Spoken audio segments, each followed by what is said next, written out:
I think I'm live now. I'm gonna give a couple minutes. Oh, and I can hear myself. Hello.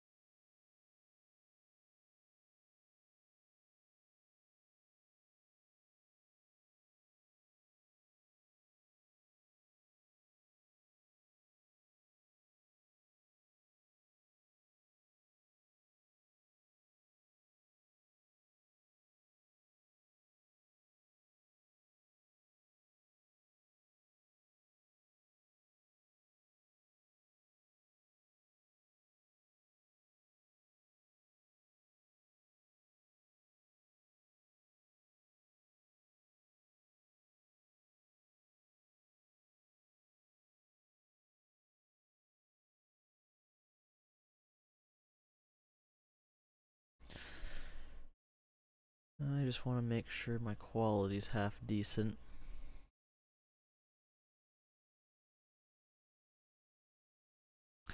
Yep, I moved. How's it going, Adam? My rat cam is not in commission right now, so that's just a still image of where it's sitting right now. But yeah, this will be my temporary location for right now.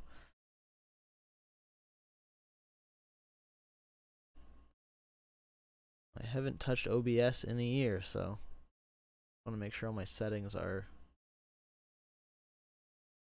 I think I checked everything beforehand. A bit quiet. I can turn it up, I think.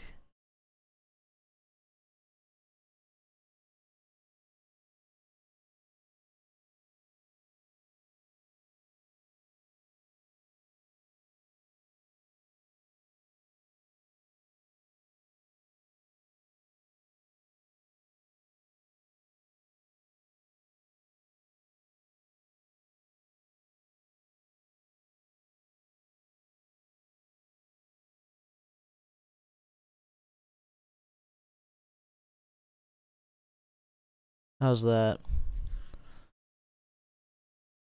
Actually, don't know if I did anything or not.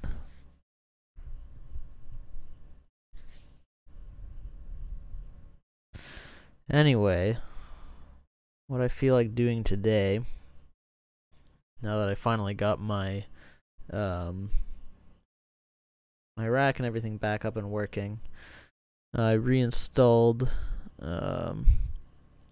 ESXi on one of my hosts, and I'm actually really impressed with the new interface. I don't know when that was updated last. Let's just switch over to something. Oh, wrong button. I remember what button switch monitors. That one. There we go.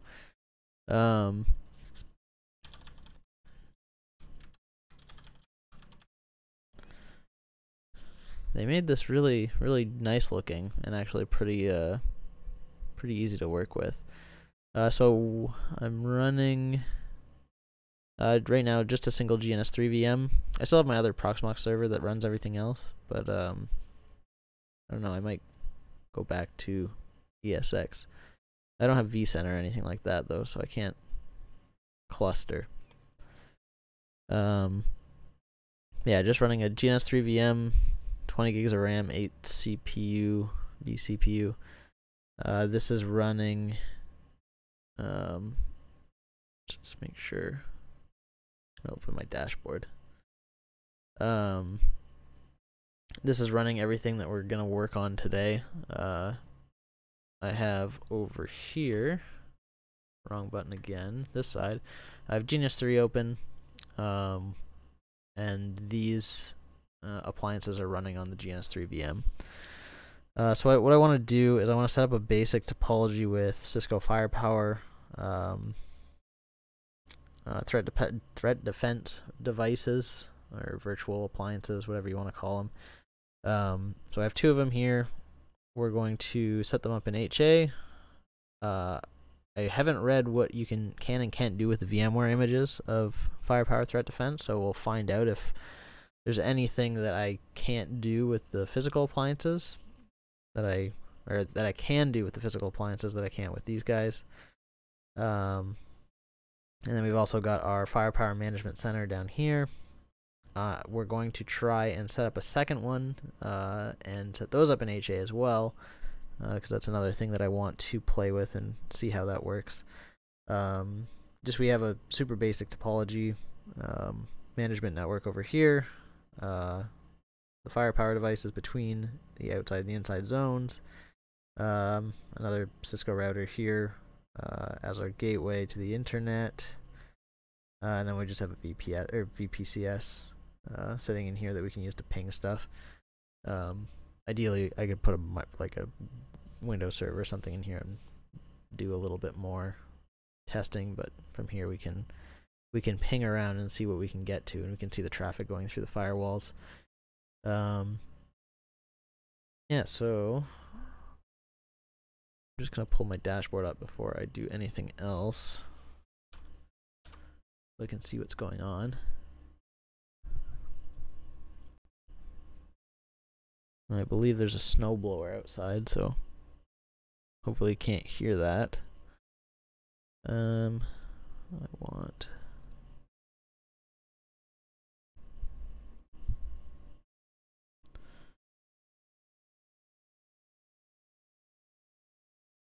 not 100%.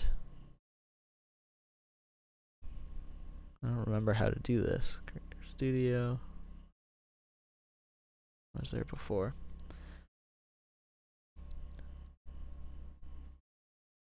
Thanks, Microsoft dude.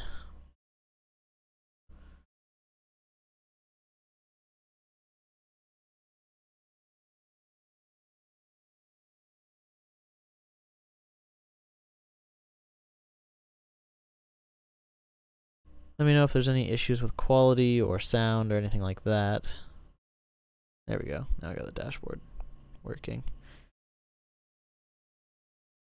I don't need that up.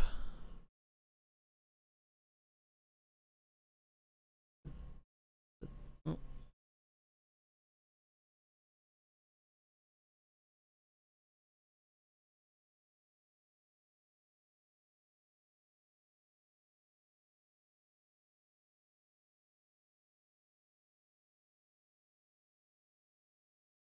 I want to be able to see chat.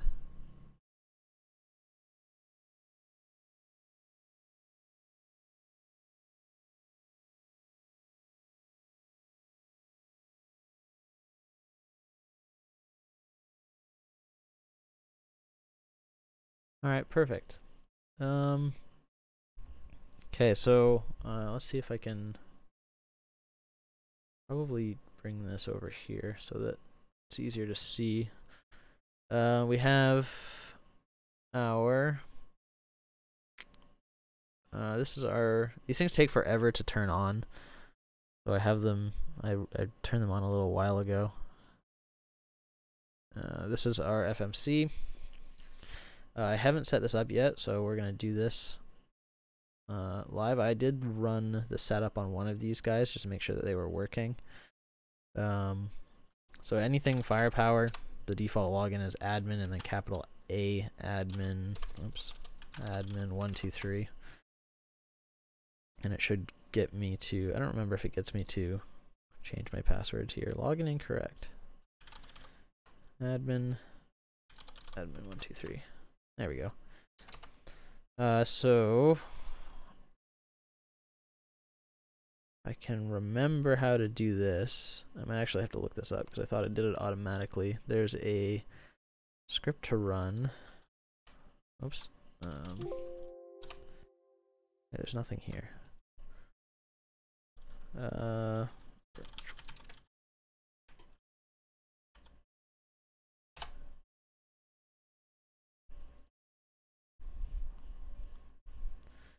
Normally I work with the actual physical appliance, which is a little bit different than the virtual stuff. Yeah, okay. It's this. Configure network. So we'll do this. Password is 123. Yes, I would like to configure IPv4, and this is going to be our 10.0.200 subnet. So we're doing 10.0.200 100. It's going to be our management IP. Netmask is that.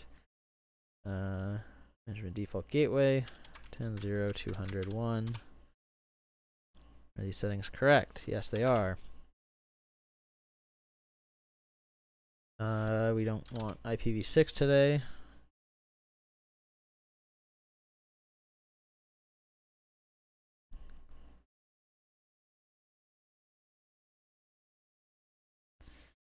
And this should be all we have to set up on the command line for the FMC, and then everything else will be through the browser, which I should be able to reach from my PC. Just make sure I can get there. Then we'll do 100 once it's set up, and we can already reach it. I don't know why the CLI isn't coming back. Doesn't matter. Let's open. Let's just do an incognito. Why not? 10.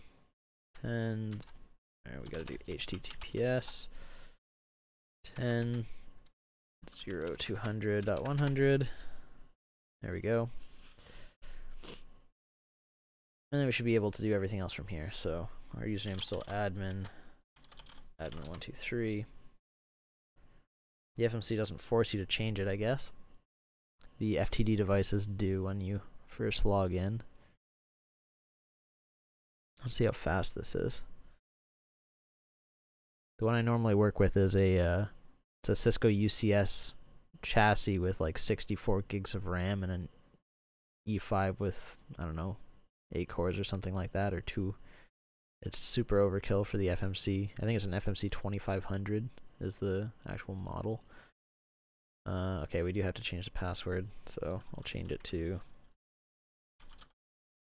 something I can remember. Hopefully there's no minimum. Oh, there is minimum. Cisco recommends. Maybe it won't force me to. I don't feel like doing that. IPv4, this is our management interface. Our host name is going to be fmcv.homelab.sh. Actually, we can do it like this. Our domain. DNS server, we're just going to use Google because I don't have one set up. Actually, we could just use 10.0.200.1 as our DNS server. Time settings, we'll use NTP. That's fine. It's the right time zone as well. We don't need to touch any of these. I don't care about those. License key doesn't matter. Because we're just going to do the trial, and we'll accept. Because if we do the trial, we should be able to do everything, including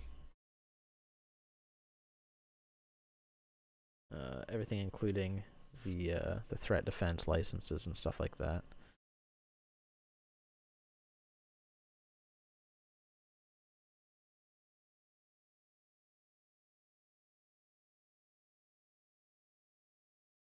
Let that do its thing. I guess we can slide to. Oh, have a good one, Adam. Should be up. I don't know. It probably will go private after I'm done, but I'll make it public. Okay, we'll let that do its thing. Let's go over to the FTDVs. Login is the same, unless I changed the password already on these. I think I did. Yeah, I did.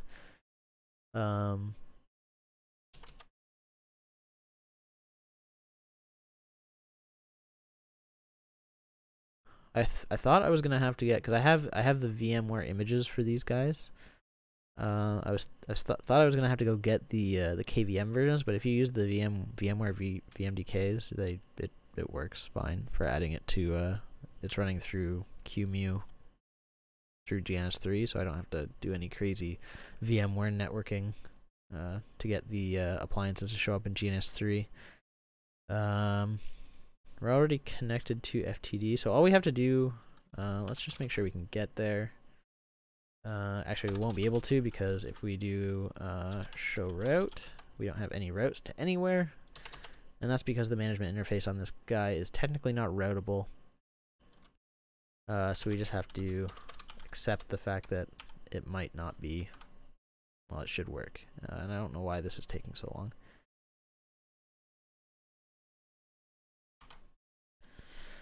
So in order to add these guys to a manager, we just have to run this command. It's configure. Yeah, configure manager add, and our manager IP 10.0.200.100, and then we need to give it a key. You can just do Cisco FTDV.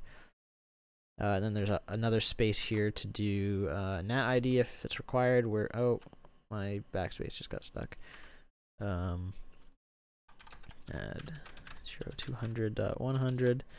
Let's go FTD. We're not natting the management interface. They're all in the same network, so this should work. Is this done yet?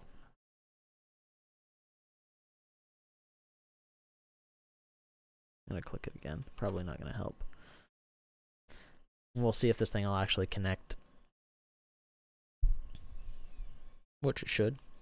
We could actually, I've never done this before, so it's configured successfully. Now we should be able to add it through the FMC. We do have another FTD device that I just turned on. Let's see if it's up and ready to go. We'll open the console. So it's still booting. I started this probably 10 minutes before the stream started.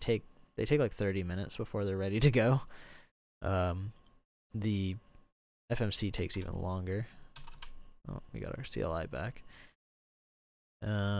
So here, if you want to see what is configured, or what manager you have configured, you can do show managers, and it should show us pending our registration to the manager. Yep.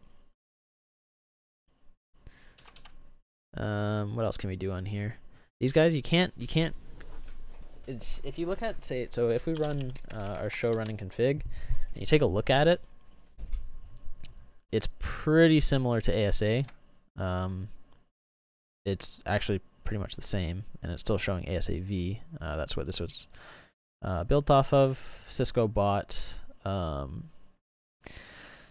company called SourceFire, which had this SourceFire threat. I don't know if it was called threat defense then, but they used it was basically Snort, the paid version of Snort, which is an IPS, and then they combined it with Cisco ASA, made FTD, and this is basically what we have here. I did see someone saying, commenting that Cisco ACI is garbage. I'm not going to disagree with you. I'm not a huge fan of this. Especially since you can't go into the CLI here and actually configure a whole lot. Like if we do configure, we don't have a whole list of big list of stuff you can do. And even like say if you configure network, you can only really change the interface settings for the management port and do some static routes.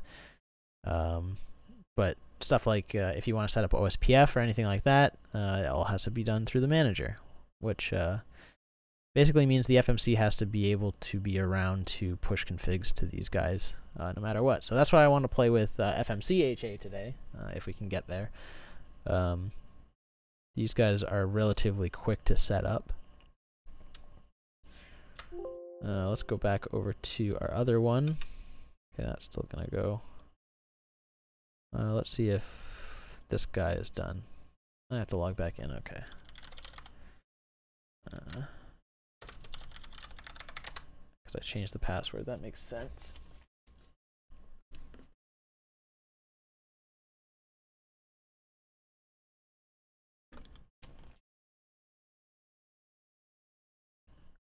And now we're presented with our dashboard. We have none. It's fine. I thought there was defaults here normally. But we'll go over to the devices tab, and this is where we're gonna add our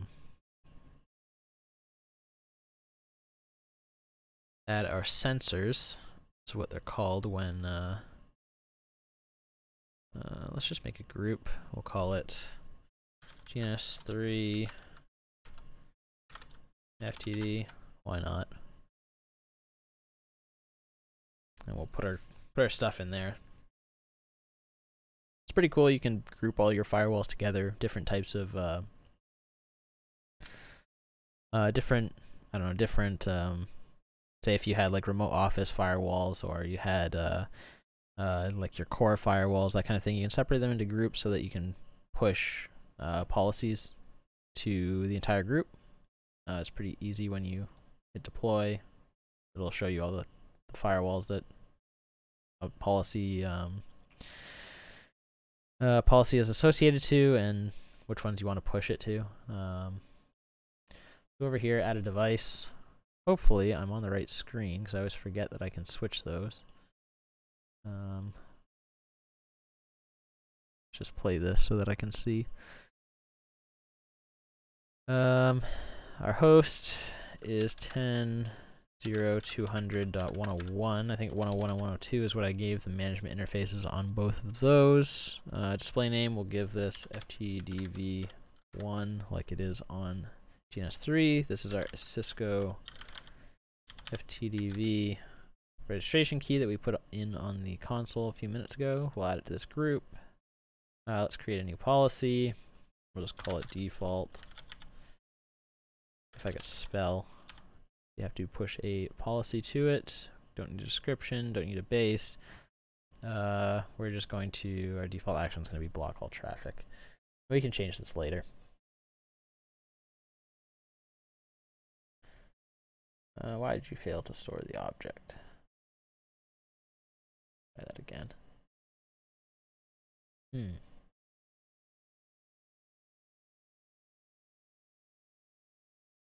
Give it a description then. Test. Never had this error before. If I go to policies, create a new one.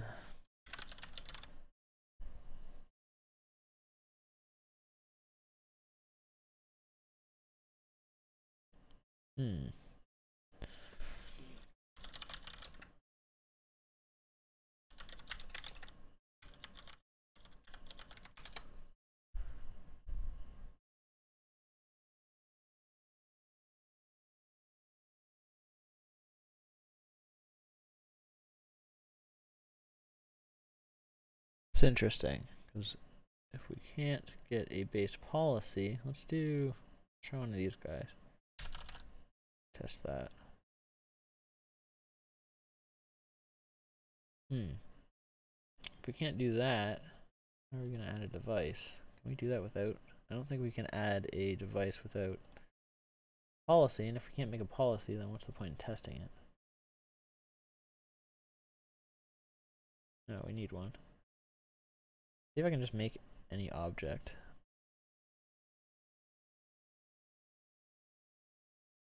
Yeah, it's been quite a while. It's actually been exactly 1 year since my last public upload on the channel. Been pretty busy with everything else. Let's just call this, let's do our management network. Slash 24. Which I probably can't use symbols in this. We'll just do that. Or we'll call it management. It's a network.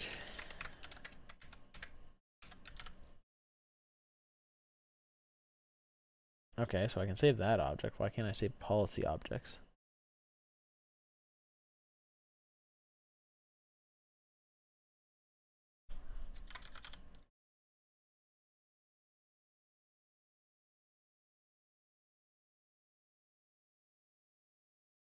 Failed to store object.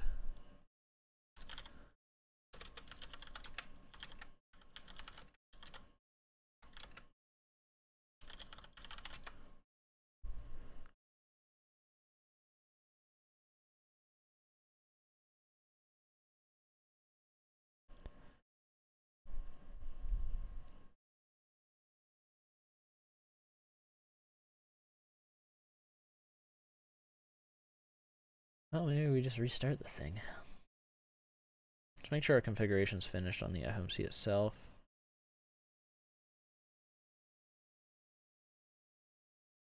I don't have a default health policy yet. Actually, let's try this. See if that works.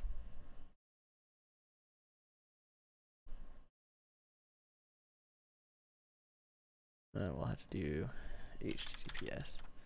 I think I added this to my DNS. I did. Cool. Log in.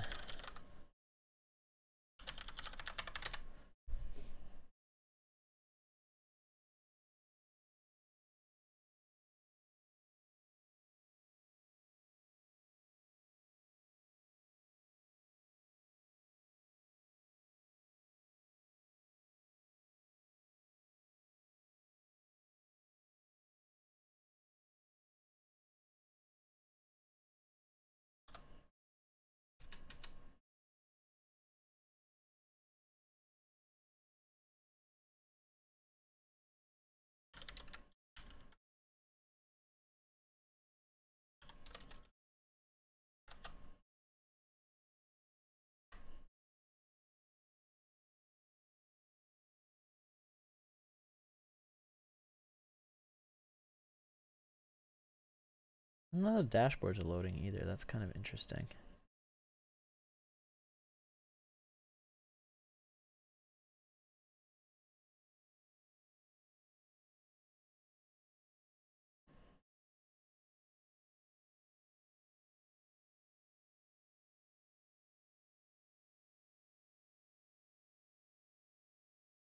This stuff loads. We might just have to restart it.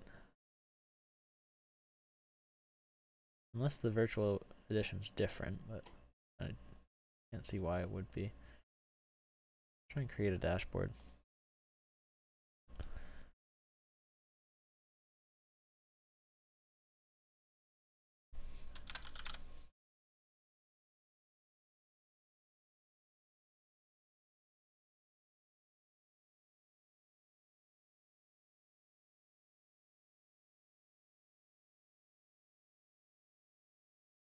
That worked fine as well.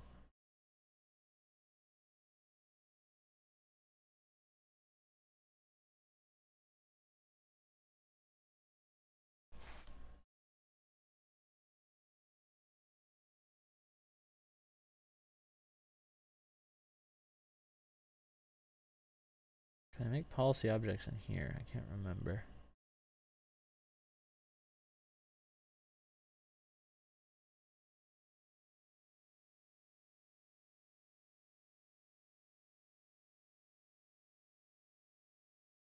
No, I cannot.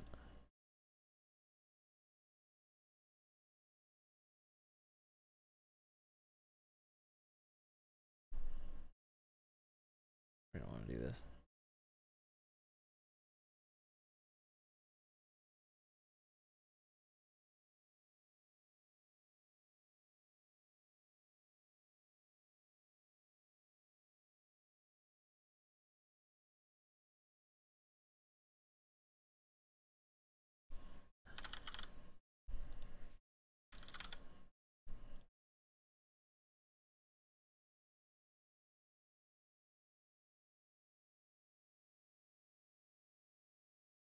Okay, well, let's restart this thing then. See if that solves our issue, because we won't be able to add a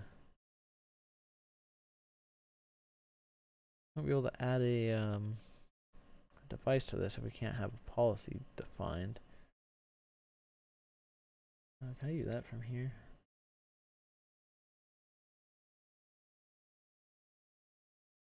I'll do it from command line. It's this guy. Reboot.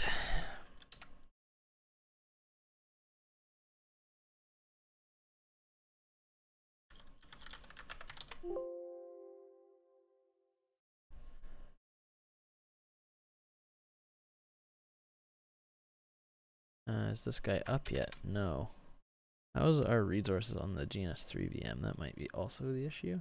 No, we're only using half the RAM, that's fine.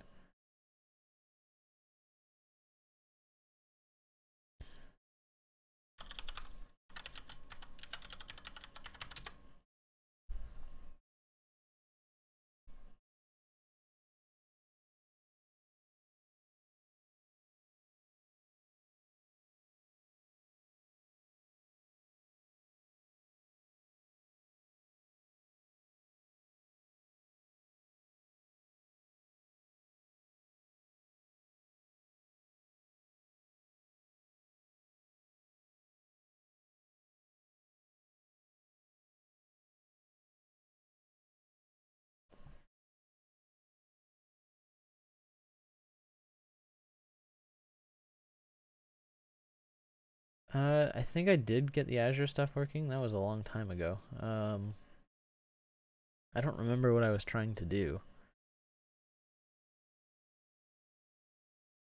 But I did end. Oh yeah, actually, you know what? Yeah, I did. I finished it after off stream. It was. I think it was nested RBAC permissions or something like that. No, what's this thing doing? If I can remember correctly, I think I did because I ended up using that. What I was working on for work.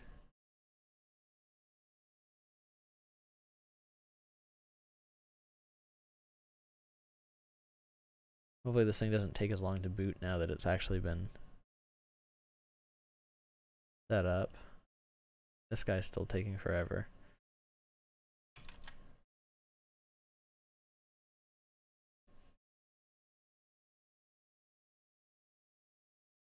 Another neat thing with the, I just noticed this. We go over to,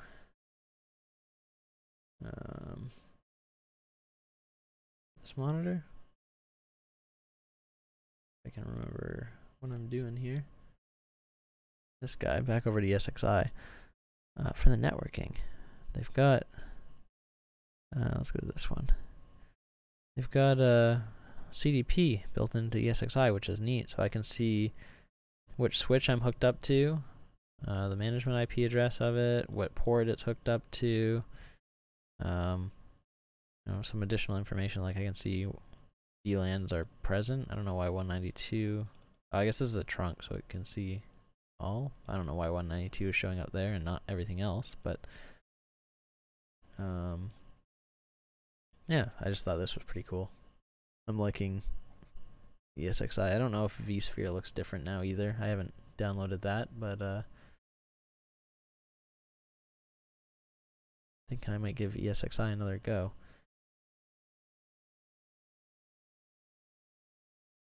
Anyway, let's switch back over here.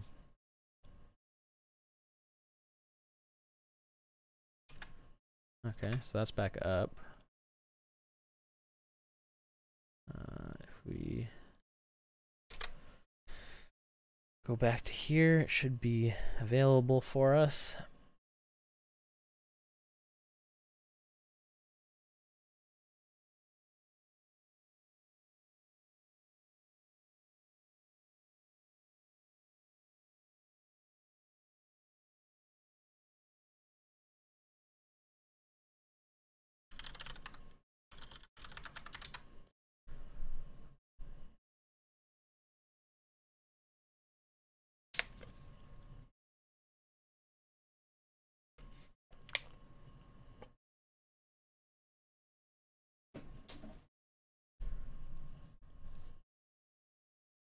Okay, it's still doing startup stuff.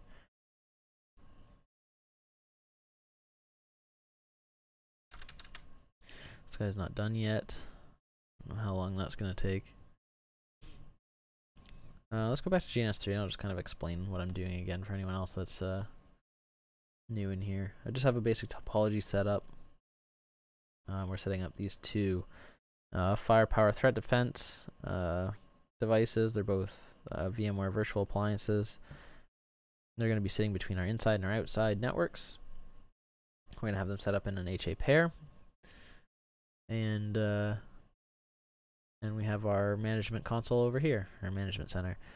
And we're gonna try and set up HAFMC if we can do that with the virtual. I'm not exactly sure if we can or not. I know for physical ones it has to be the same hardware. I don't know if there's limitations on the virtual appliances as well. I'm not exactly sure how the FMC HA works, but that's what I want to find out. Yeah, so basically these IPs are going to be our primary and standby IPs.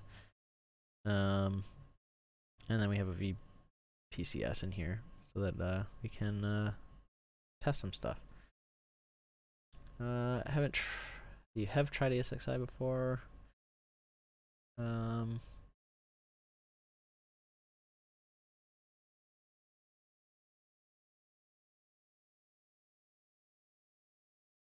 Yeah, I still have my Proxmox, all my like home VMs and stuff are running on Proxmox, and I like Proxmox. I just I installed ESXi because Cisco only provides ESXi and KVM images for FTD, and I was originally going to install them on the ESXi host itself, but I was able to actually add them to GNS3 as QEMU VMs. I just had to up the resources on the GNS3 VM, and they seem to be running fine. I haven't actually checked the. Actually, let's capture on here. I'm interested to see what this traffic looks like.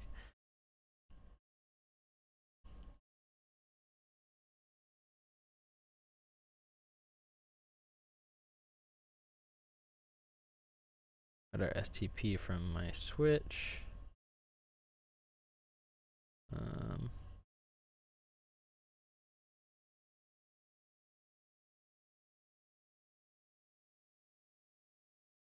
Yeah, so nothing yet. The Cisco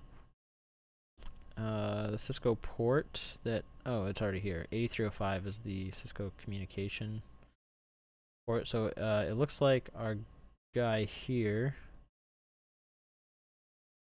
we're sending our source 101. So it's already trying to send heartbeats since we registered.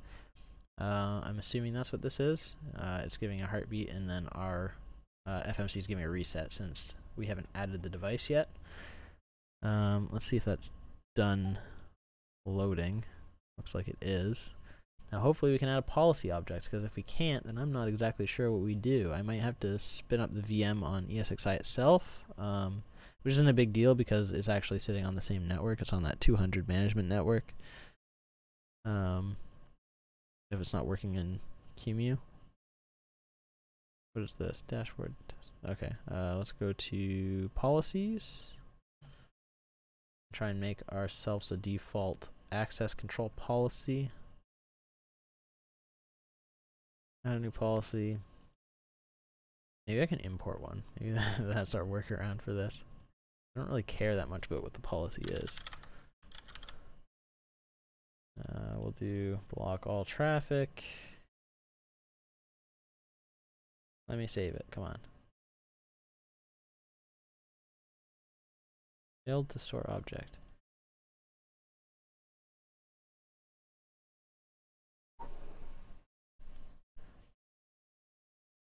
I already Googled this and it's not coming up with anything, so I'm not sure what's going on here. Let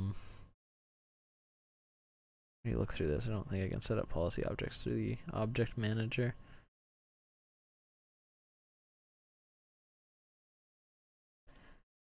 Policy list is something different.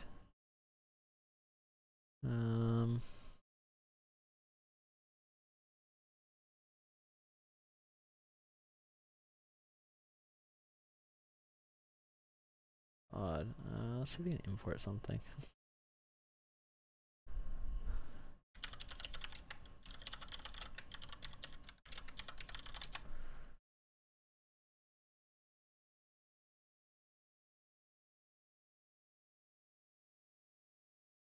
That might be something completely different.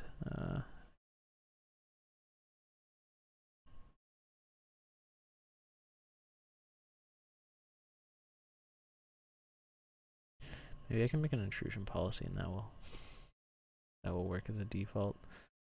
I can't because there's no access policy. Let's create a policy. Name, test, IPS. Don't need, that's fine. Base policy, doesn't matter. Create.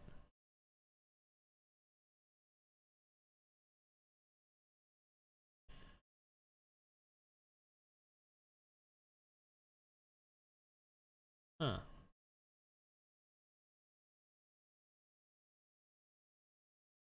Okay, so let's try and bring this up on ESX then instead of Emu. So we will stop this guy. And let's go over to monitor number 2.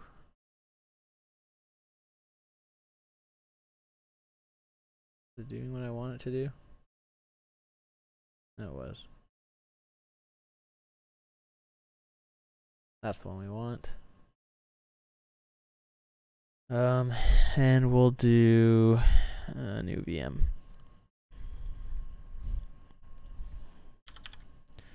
FMCV. It's fine. It's a Linux version. I don't know. Other 64-bit. Actually, I can import from an OFV or OVA file. FMCV. And I gotta go find it.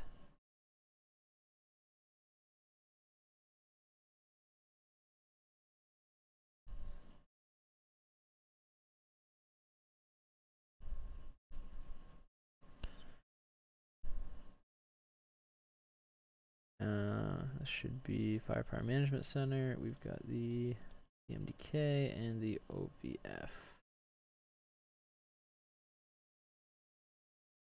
Or ESXi.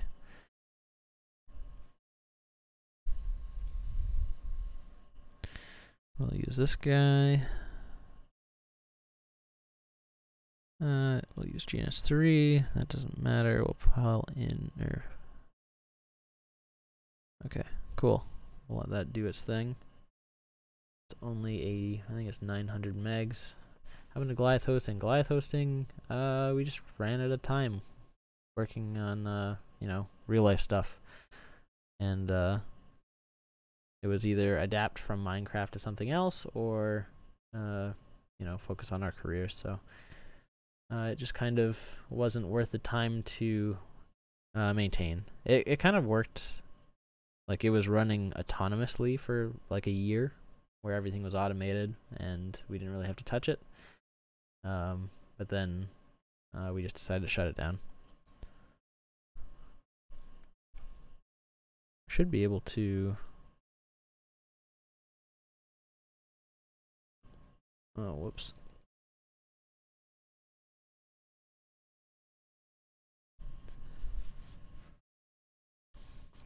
I thought, our site's not even up anymore. I thought the site was going to be up still, but there's nothing on the domain.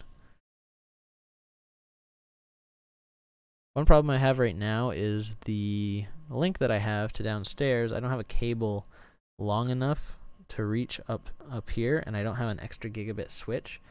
So I actually have a 100 meg switch between up here and the rack. So this is transferring a 1.5 gig on 100 meg connection instead of gigabit. That's why it's taking so long.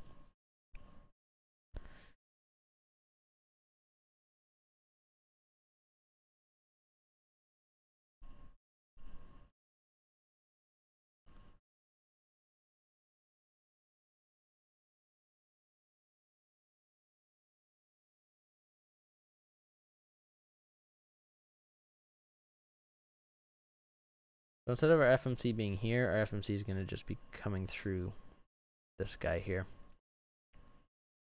I'm not going to actually import the VM into GNS3. Actually, I don't know if you can do that with remote VMware VMs. VMware virtual machine. Yeah, so I don't have VMware installed on this computer, so that's why it's not showing anything. Because I did add these guys to... what do I got? I only have one router. I have more images. I just reinstalled GNS3. I add them as QEMU VMs.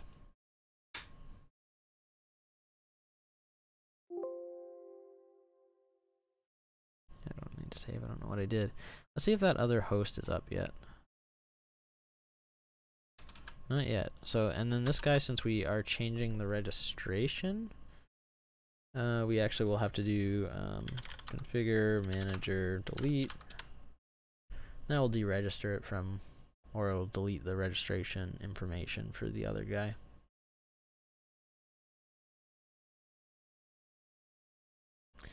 And I just realized we're on the wrong screen.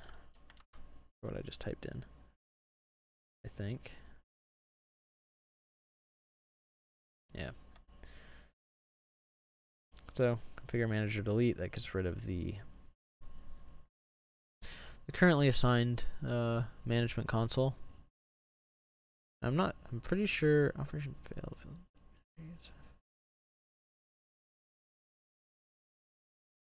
Oh, these things run just great. I work with the physical ones, and I don't run into any of these issues.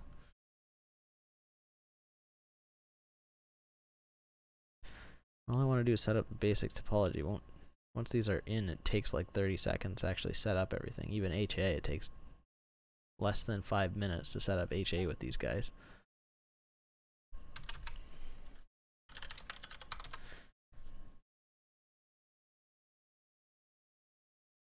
Well, it did do the registration, or the deregistration. I have no managers now. We're at 55% on the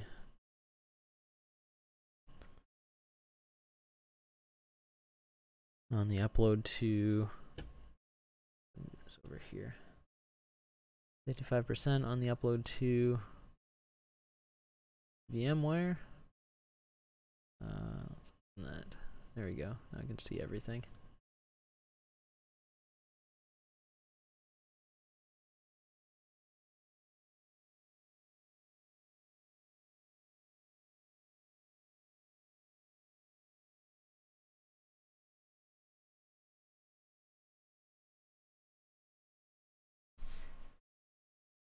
Oh.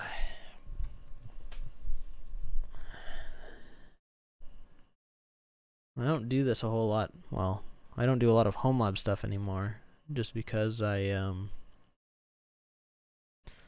not really home all that much, actually. Like, I moved in November, and I finally got around to hooking up my rack yesterday, just because I had a day cold outside and I don't want to go anywhere, so I had the day to spend in the garage setting up the rack again.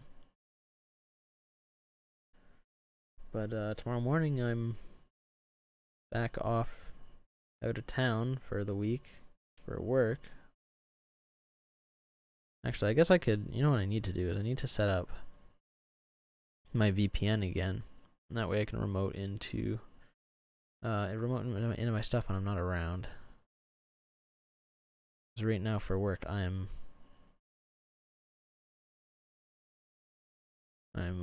traveling, so I'm not home all week. And then when I get home on the weekend, I don't tend to do a whole lot.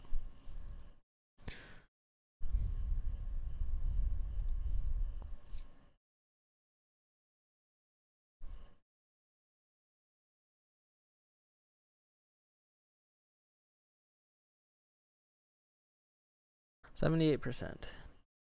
Let's bring up, since we're waiting, let's go to GNS3. This thing should be up. And we'll do the config on this router because that's something we can do quickly. Let's show our running config. Got 3 interfaces. We'll do 00 is to the internet, 11 is to our FTD devices. We'll do the FTD one. Maybe we'll set up OSPF because why not? Let's do interface F11. And we'll give it IP address of 10.0.155.1. It's a /29, which is a... That's 252 is a 30, so 240 is /29. Shut down. I don't think I need anything else on this interface. Oops. And then the internet interface. I don't remember what the IP is for that, so we'll look later. We don't really need it to do what we're doing anyway. And let's switch my camera to the right one again. Okay, looks like our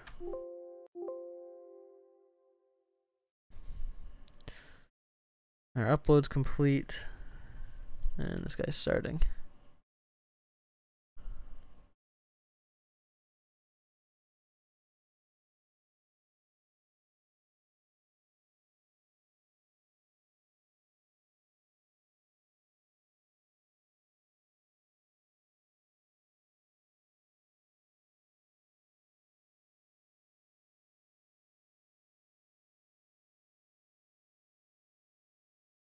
We have failed IPv6 loopback. It's fine, we don't need it.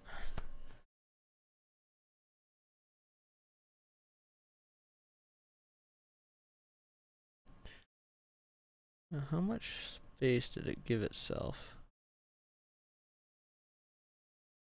Give it 250 gigs. Maybe that was the problem, because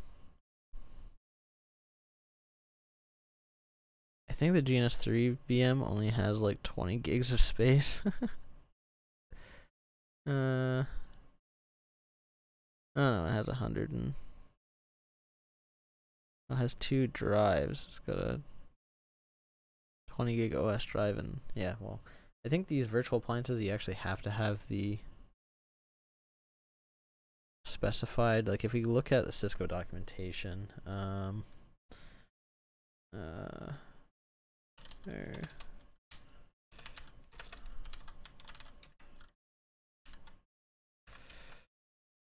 let's look at good old documentation. Yeah, so this stuff, default virtual appliance settings, I think these are mandatory minimums. And adjustable setting, no. So this is something we can't change. So hopefully the firepower devices aren't upset about not having 40 gigs. But that might be the issue why we can't create. I don't know why this would make any difference, but maybe that's why we can't create policy objects.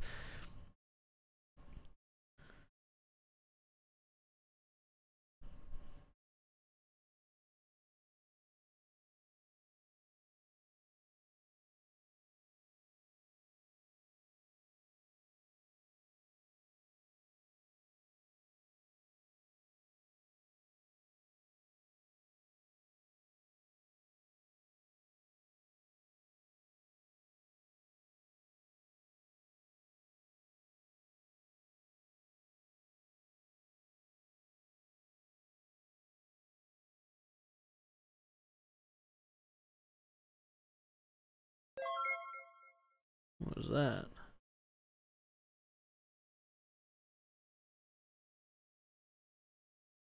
Wolfgang 367, if you're watching, thank you for subscribing. I don't know what all of those noises mean, so I have to wait for it to show up on my screen.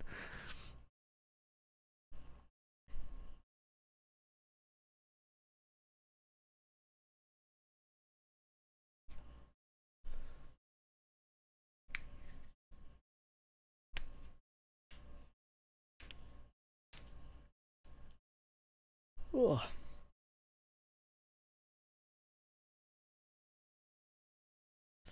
I have some other projects that I want to get working on. Like I want to do a new setup for cameras and stuff like that, security cameras.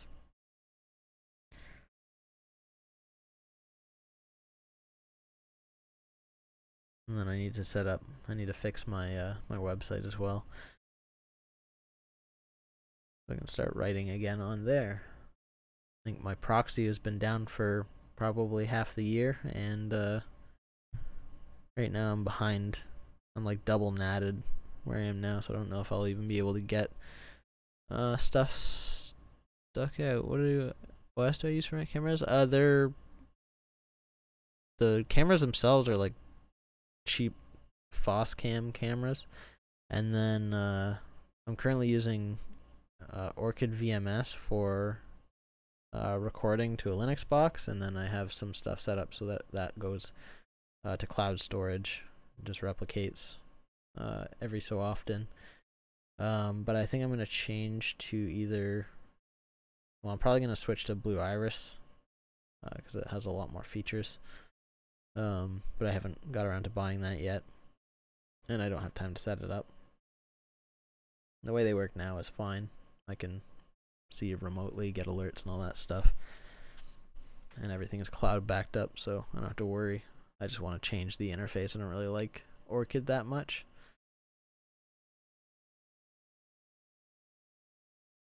When am I gonna do another Homelab tour?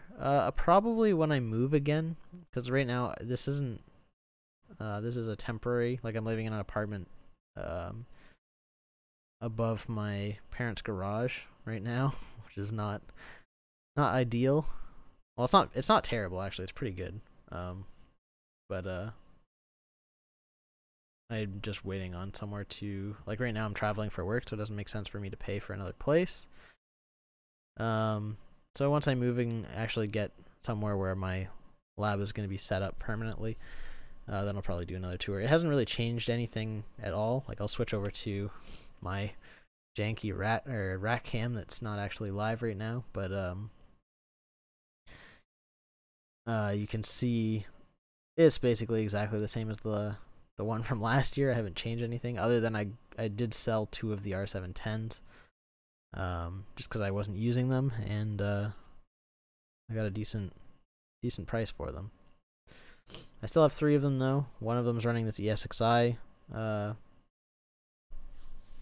host, and then the other one's Proxmox, and then the third one has a RAM issue, and I don't have a iDRAC card to make it quiet, so I don't turn it on very often. I still wouldn't mind playing with all that SAN stuff and all the fiber channel stuff, but I haven't got around to setting that up. Thank you, Math Polo. It's been a very long time. Are you still a moderator? I thought you were a mod for some reason. Where do I work? And how much does power for the rack? I work at a consulting agency. I mostly work with Microsoft stuff. I'm actually, I don't know, for some reason I thought you were a mod for some reason.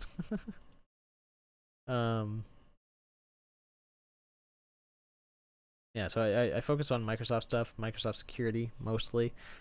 But I'm currently working with a lot of Cisco stuff, so that's why I'm kind of messing around with this.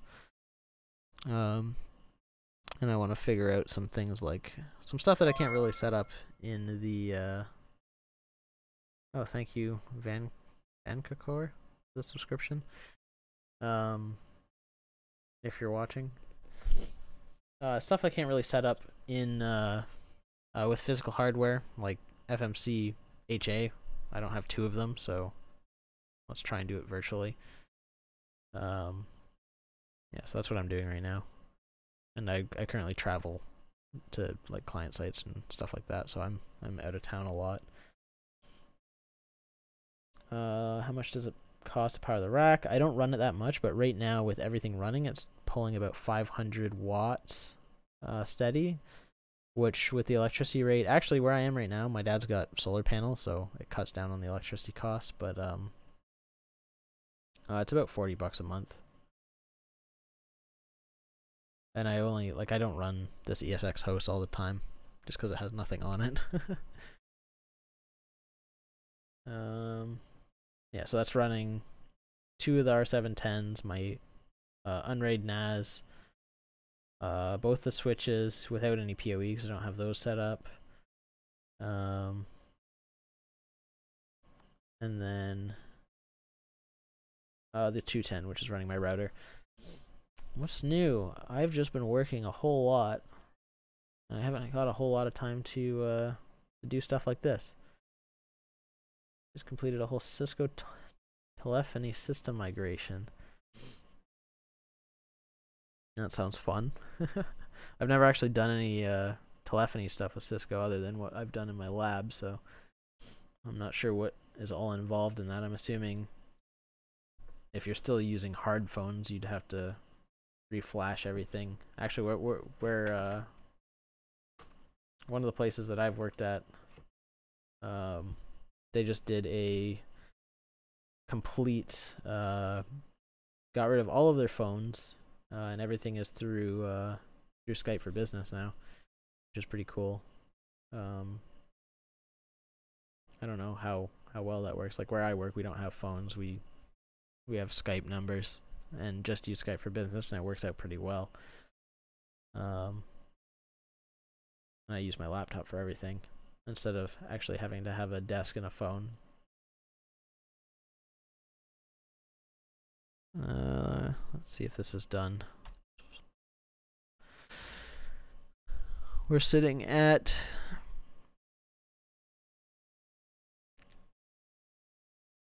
whatever this is. This may take 30 minutes or more to complete. Great. Hopefully it doesn't take that long. Oh, I can make this bigger.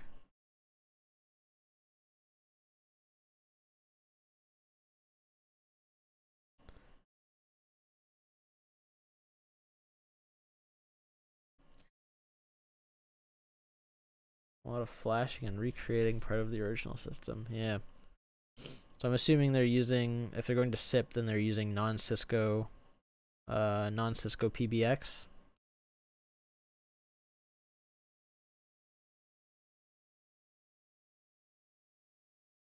What am I using to host the Cisco stuff? Yeah, right now I'm using, so how this works is on ESXi, I have this GNS3 VM.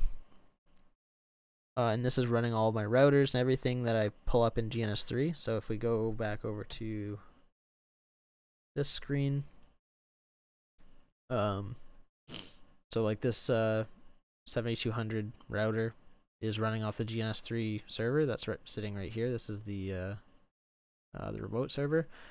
It's also running the switches, which is just the GNS3 standard switches. And then these FTD devices are QEMU virtual machines that are running on top of this GNS3 VM. So the GNS3 VM is also a hypervisor, and then I have virtualization pass-through from ESXi, so it runs pretty well. And then I was running the FMC through that as well, but I think that might have been our issue. I'm not sure. We'll find out once this FMC's up. So I just have it coming up on ESXi now. And we have the cloud down here is into my management network anyway, so I'll be able to reach it from inside GNS3.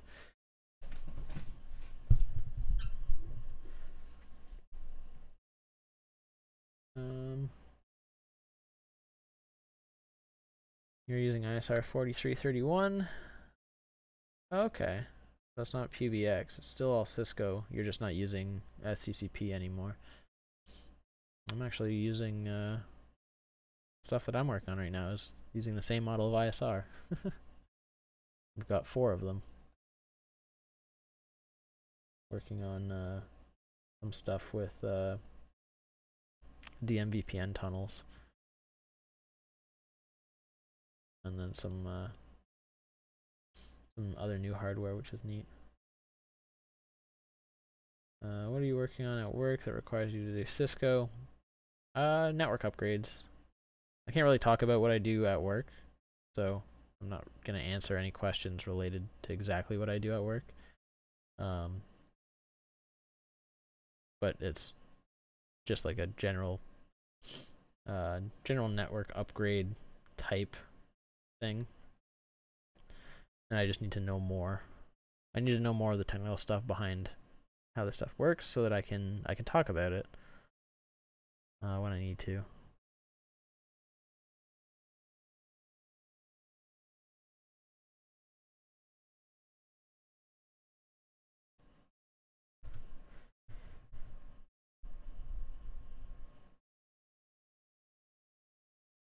How many cores did it give this thing? Oh, it's GNS3, FMC. Yeah, 4 and 8. So on QEMU, I only had, I did have 8 gigs of memory, but I only had 2 CPUs, and definitely not 250 gigs of disk space, and that's mandatory for this for some reason. I'm not sure how they check, but I'm hoping that's what our issue is, and we won't run into that again once we wait for this thing to. I don't need capture on there anymore either. Let's do. What can we do while we wait? Let's set up. Maybe we can do like a DMZ setup as well. We could throw another. We could have another zone and additional interfaces on here.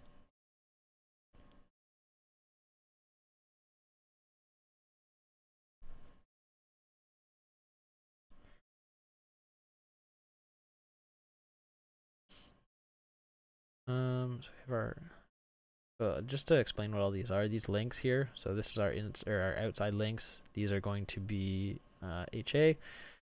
So this link will be our primary, and this will be our secondary. They're active passive.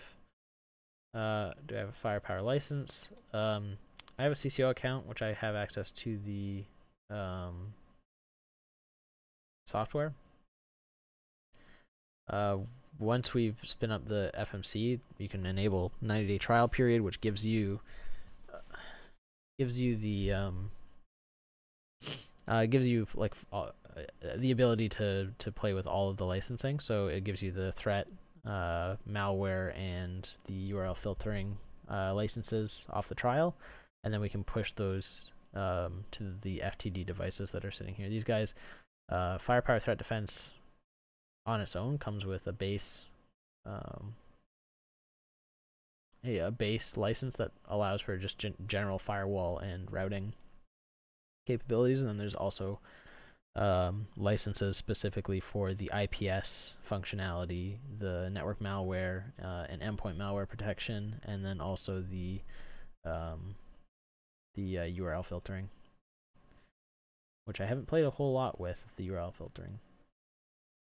Be interesting to work with.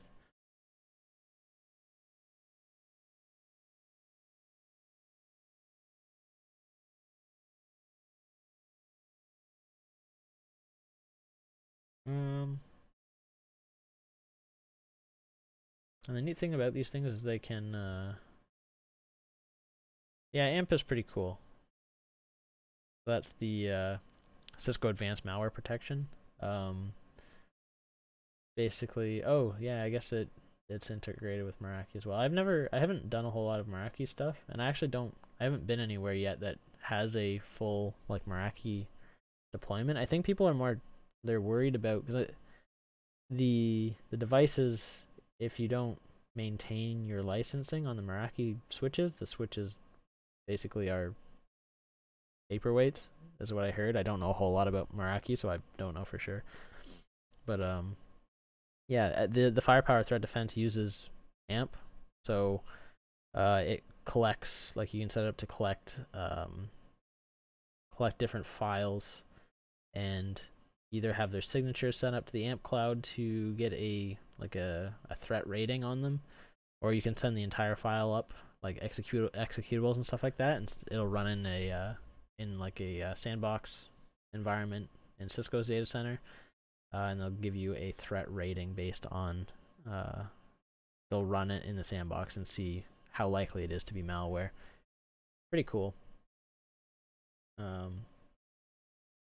Still not a huge fan of the management center and the interface and stuff like that. Cisco DNA actually, yeah, exactly. I haven't played with the Unify stuff. It looks cool. from what I see, I just haven't I haven't purchased one, and I like the old school Cisco stuff and doing everything command line. Cloud management is awesome. Yeah. So per appliance every 3 years. It's the same thing with firepower. You have the base license is perpetual, so you have that forever. With the if you buy a FTD 2110 or something like that, or the 2120s, you have a base license, so it'll do routing and firewall forever. And then the hardware FMCs, you also have, there's a base license built in, so you don't actually have to pay. You only have to pay your support contract or whatever with Cisco, to have access to TAC and stuff like that. But anything additional like the threat, malware, AMP stuff is a year or 3-year license term. And if it runs out, then it disables the functionality. So.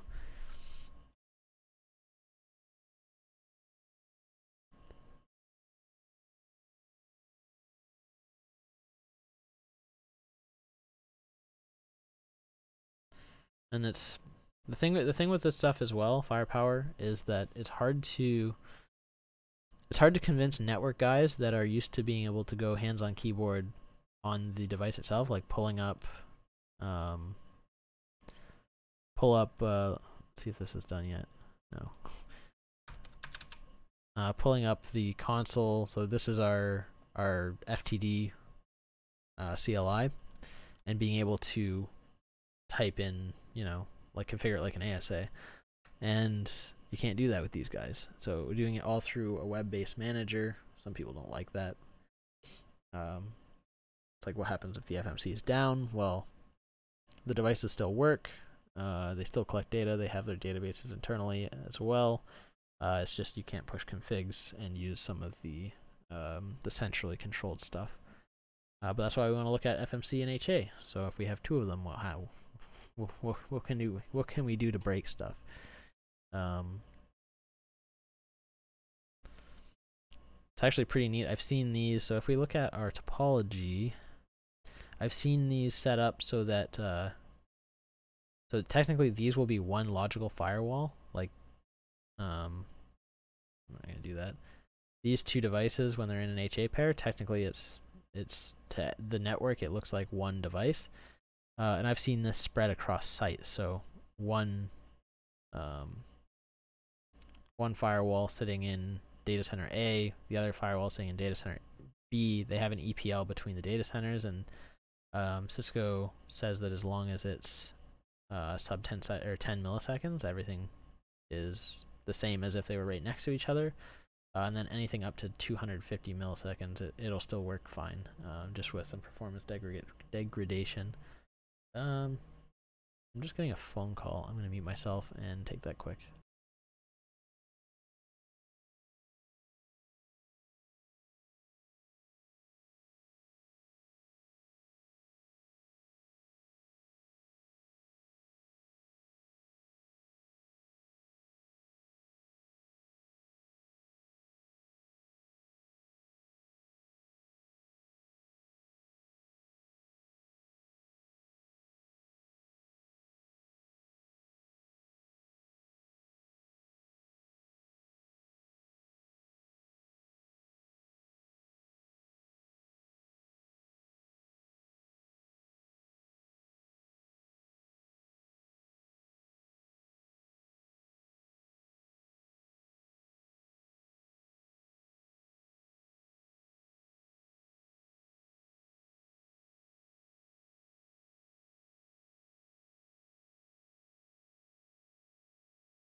Okay, I'm back.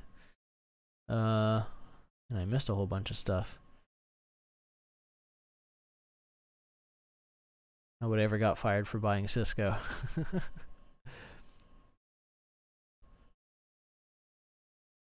I've seen a lot of people moving to, for APs anyway, the Aruba stuff. I've never worked with that before either, but I've seen it come up in a lot of places now.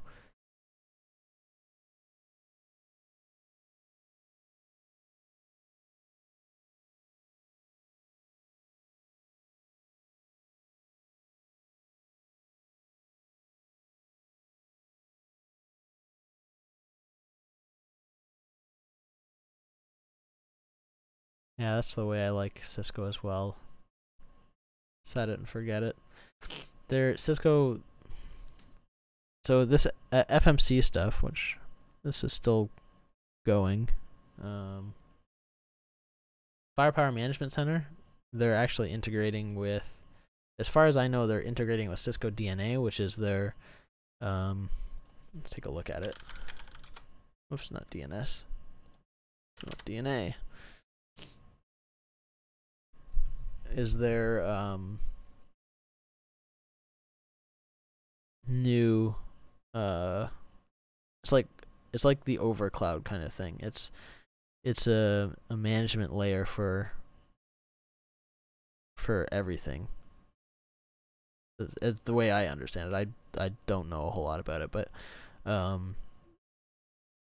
so for your NAC, your any SD-WAN deployments, firepower eventually is going to be built in with, so your threat defense and that kind of thing. It's all going to be built into Cisco DNA, and it looks a lot nicer. So maybe that's why they haven't updated the firepower management interface in a long time, because it's going to be integrated into DNA at some point.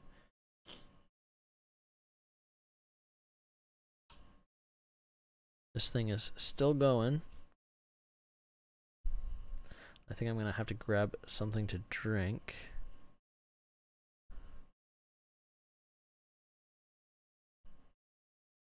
As I wait to continue. So I'm going to be back in just a second. Just going to run downstairs quick.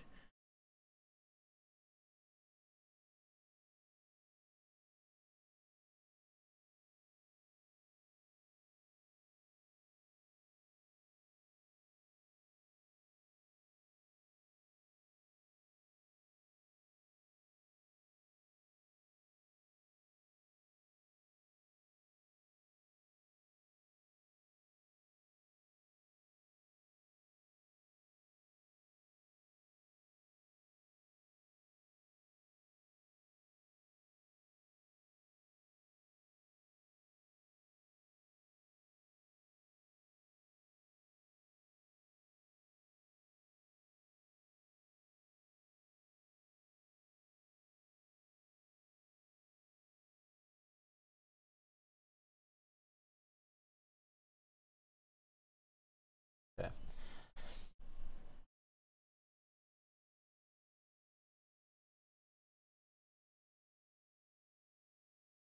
Oh, the licensing. It's almost like you have to take a course just to understand how Cisco licensing works. Same with Microsoft. Microsoft has dumb licensing, and VMware did dumb stuff as well. They keep flopping between core based and host based licensing for like ESXi and stuff like that.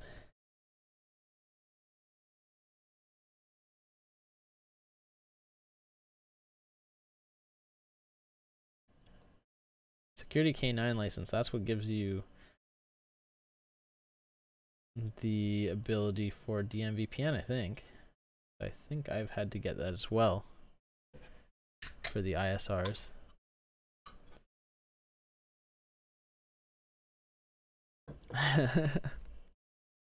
Work with Macs instead of Windows devices, so you must work in healthcare?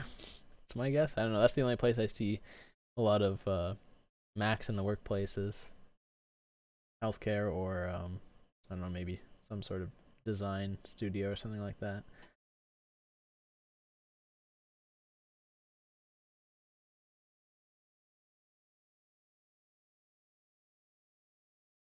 XCPNG. What is that? I've never heard of that.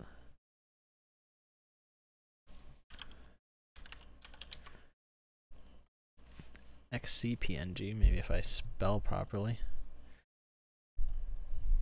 Oh, is it? Okay. So is this like open source Zen?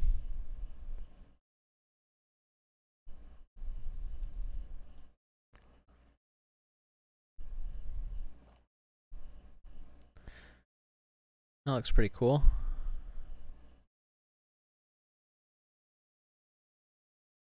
It's been a while since I looked at the new stuff like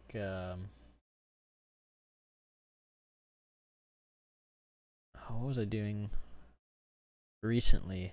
I was working in a multi-cloud environment, so they had not AWS, they had Azure and GCP, so Google's cloud offering, and we were working with something called Terraform, we were looking at Terraform. And this thing is it's really cool how this works. I haven't seen it actually used in production yet. But basically you write your infrastructure as code. So everything's stored in these Terraform template files, and it's like a desired state for everything. So there's modules for all the different clouds, so you can have Google, AWS, and Azure, and you add those things to all of your Terraform templates, and you push it through source control, and you basically get your infrastructure as like a desired state, and you can use this for everything. It's not the same as like just like this will generate ARM templates for Azure. I'm not sure what GCP uses. I've never used anything to do with GCP, but that was a pretty cool tool.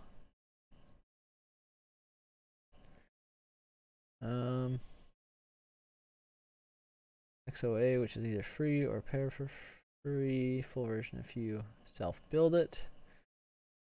That is amazing for VMs.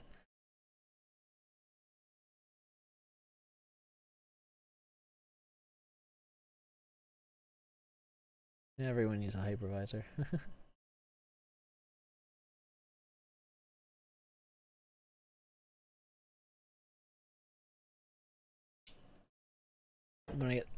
I'm stuck in the Microsoft ecosystem right now, so I don't know a whole lot about the newer open source stuff that's around.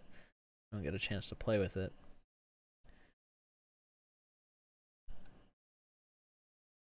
So it's still going at it. Let's see if I can actually hit. I don't know if the network is set up on it yet. Nope, not yet.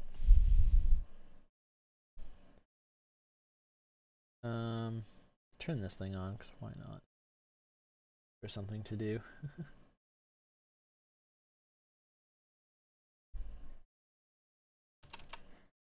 How do I set these guys up?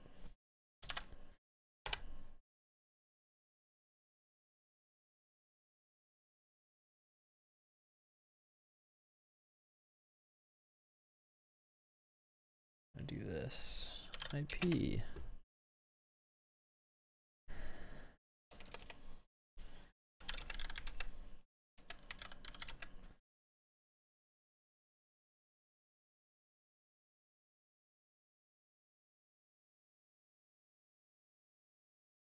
Oh, not IP address, it's just IP. What was our inside? And let's switch to the correct monitor so you guys can see what I'm doing. So we're just, while I'm waiting, setting up this guy so we can test. So we're 255.10. Switch back over here. Oh, firepower is doing something. Yay. 10, 0, 255, 10. /24. And our gateway is going to be 10.0.255.1, which is going to be our firepower device.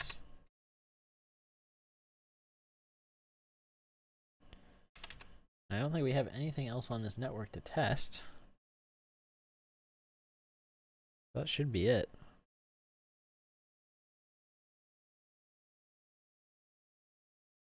Hey Luke.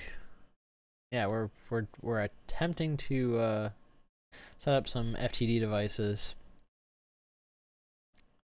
And we just ran into some issues with the FMC not working properly through QEMU, so we're installing it on ESXi, and hopefully that will work. Yeah, I moved, and we're using ESXi just because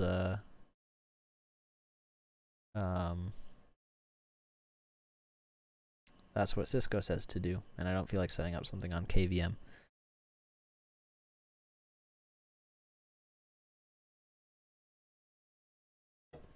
Yeah, and GNS3.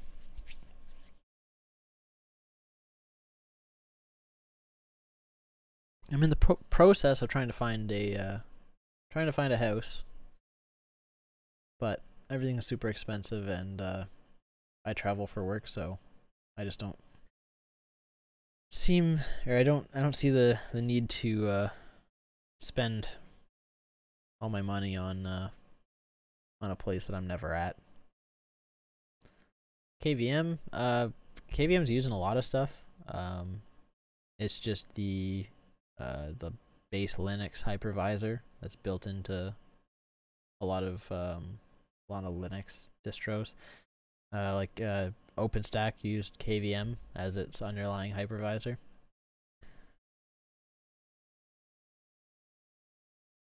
There's a few different ways you can interface with it. So, oh, I think our FMC is done.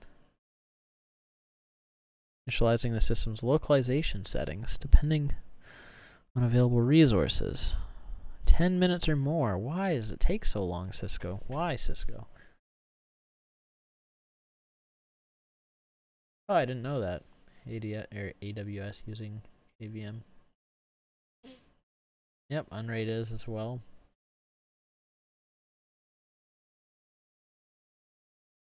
I really should know more about AWS.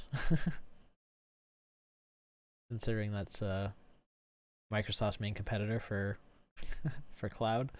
But I don't know a whole lot about it. I've used it.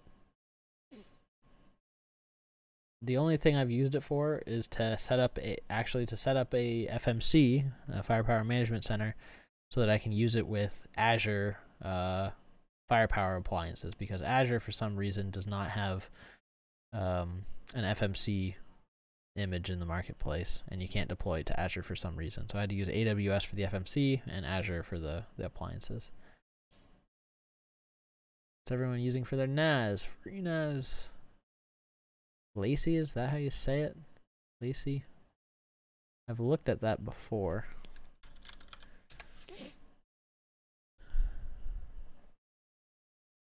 Oh, that's okay, never mind. Yeah, that's a hardware manufacturer. I've seen their drives before. They look really nice.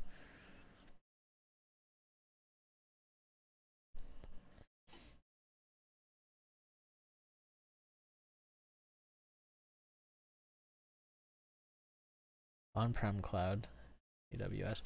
I've seen some really cool private cloud stuff as well. Like there was one that used. It was actually a really interesting setup. They used so on-prem they had VMware as the underlying infrastructure, and then they used Pivotal Cloud Foundry as their private cloud. And then they also, in order to have like compatibility with their private on-prem, they built a Pivotal Cloud Foundry overlay on top of Azure, which was really interesting. So they were able to move workloads between on-prem and to Azure depending on what like policies like data governance, where the data had to be at rest, and location based, like where they wanted to place it in data centers, that kind of thing, which was pretty neat. It was really, really expensive though, because you had to pay for basically you had to pay for all of the Azure resources running everything underneath, and then also having to pay the PCF licensing. But it was cool how it worked.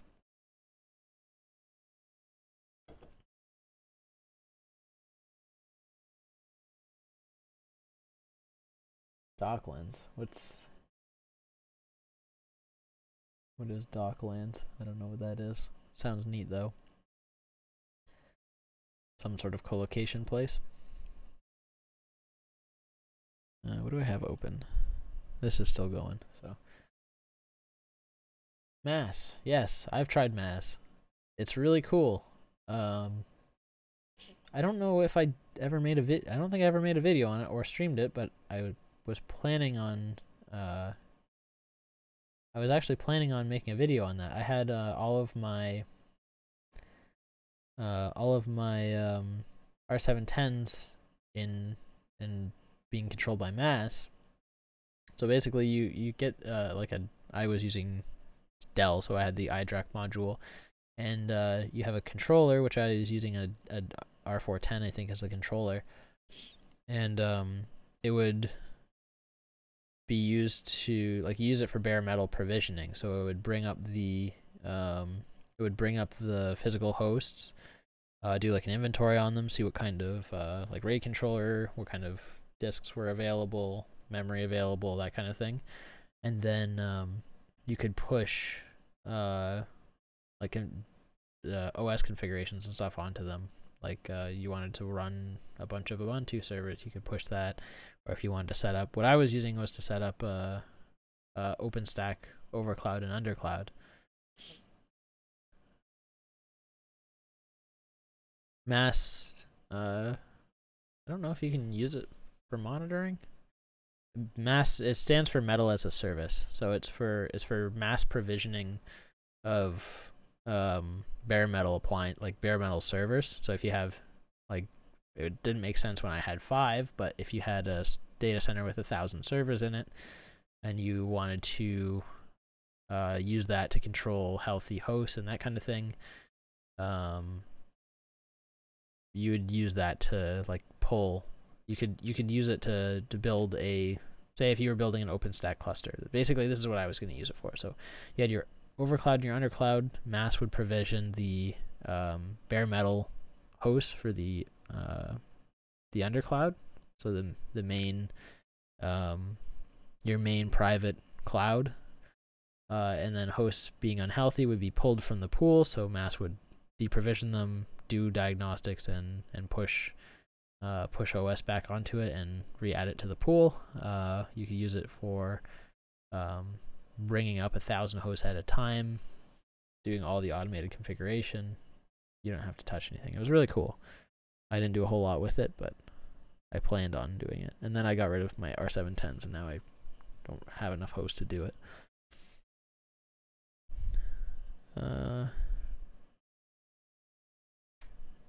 Yay, our thing is done. So let's log in. Admin and admin123. And then let's run that. So what's actually changed in the rack? I got rid of two of my R710s. I didn't use them that much, so I sold them. And then nothing else really. I switched this thing that ESX is running on. It used to be Hyper-V, and I had a whole bunch of domain controllers and stuff on it. Switched it to ESX so that I could run Cisco stuff. And I'm using I have an ESX license from forever ago, and I just threw that on here. What's the command to start this again?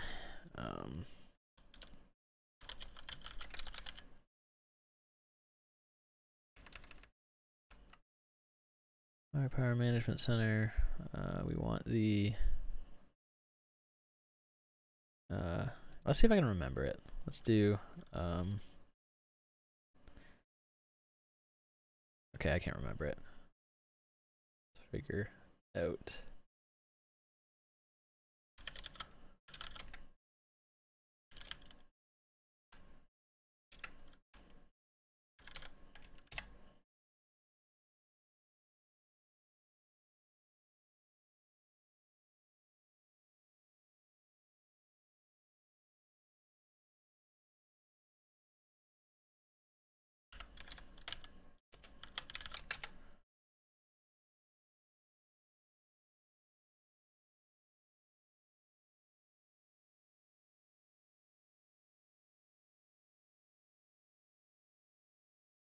Mass is actually built into the newer Ubuntu server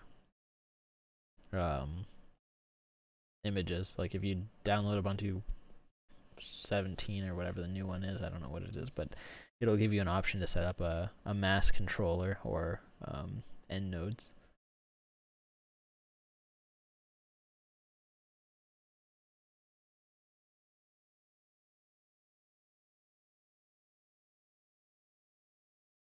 Okay, here we go. Sudo user. Oh, tab doesn't work, I guess. And I can't spell local. Sfn configure network.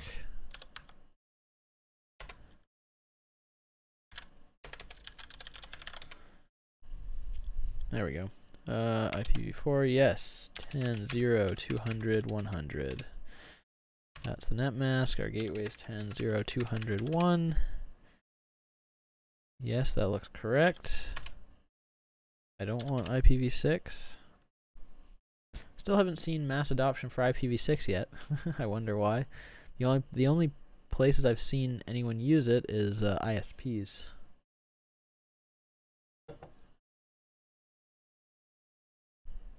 I haven't seen it internal anywhere yet.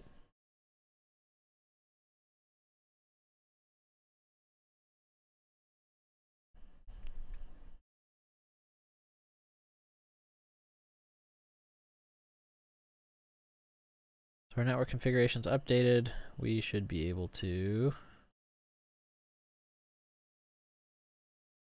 switch my monitor over to this guy. HTTPS.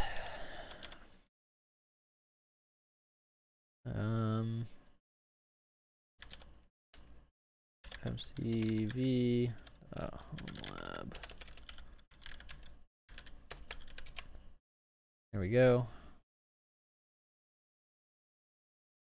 Run through our initial config again. Admin 123. Finally. Well, you know, a few people who do it internally. I guess if you're setting, like, if you're doing a greenfield network deployment nowadays, it might make sense to do it. I don't know.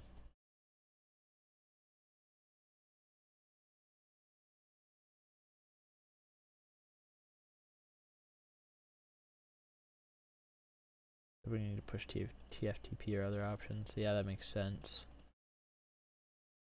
I don't know. I guess there's not really much point when there's enough private IPv4 address space that it doesn't make sense to need to do it internal. Especially when everyone's used to the old way of doing everything.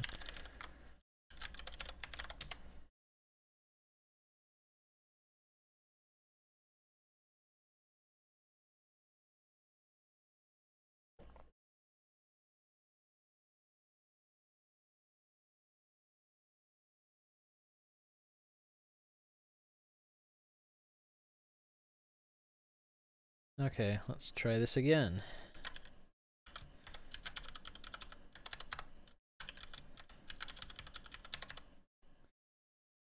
Our network setting looks good. Hostname is FMCV. Domain sh 10.0.201. Don't need anything else. MTP is good. Don't need that stuff. Don't need that. I accept. I read it. Don't worry, I read it. Believe me.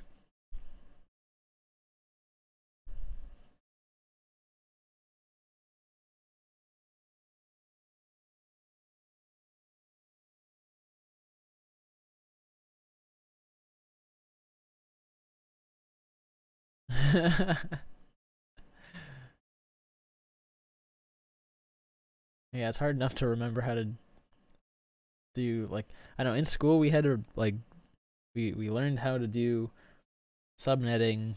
I did both IPv4 and IPv6, and we were able to do it without, like, we had to do it on paper. And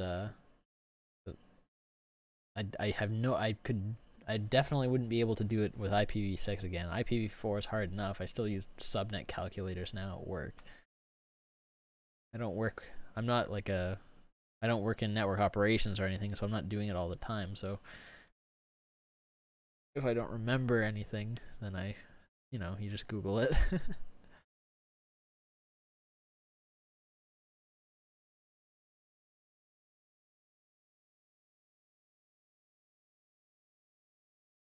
I don't know how long this took last time. I did everything that I did. Everything I did in school for network engineering anyway, we did both IPv4 and IPv6. There we go. This looks a lot better than last time. We got our dashboards showing up. Go away. So now we should be able to go here. Just make sure we can, we already know we can ping that guy. We can ping 101. We should be good. Let it do its thing. So now we go back to our console, and we'll go to our FTD device, and we'll do our configure manager add 10.0.200.100, and our key is Cisco FTDV because that's easy to remember, and we should be able to add that. This guy still isn't up, so I'm going to turn it off and turn it back on again. That's been hanging forever. Stop that guy. And start it again.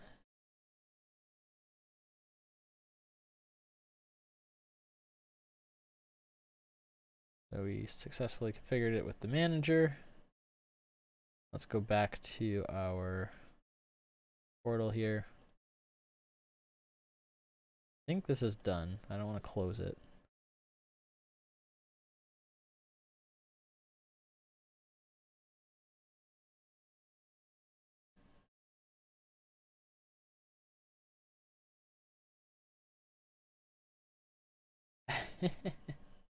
Yep, that's how it works. Oh, we're still. Oh, okay. So I guess when you do this config, it changes things.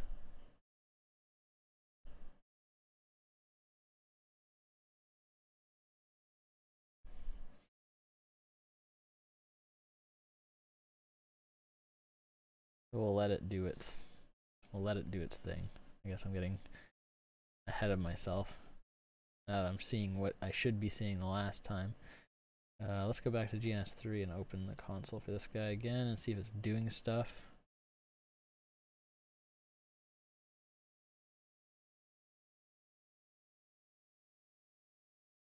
Where's everyone from? I am from Canada.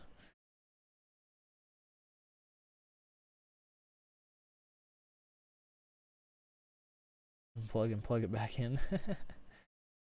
Oh, you're not too far away. I'm actually, I'll be in Ottawa tomorrow. Flying out at like 5 a.m. so I can be on site for 9. Hello, Plasma Gaming.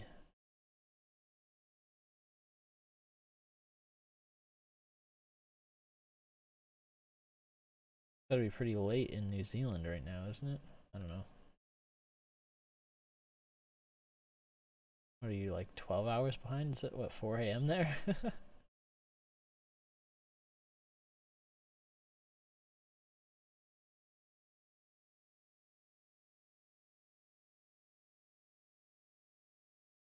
That was our router.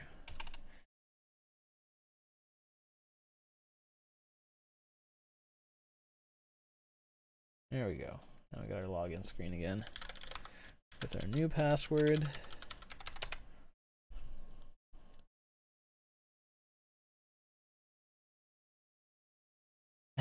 First ones to get Christmas.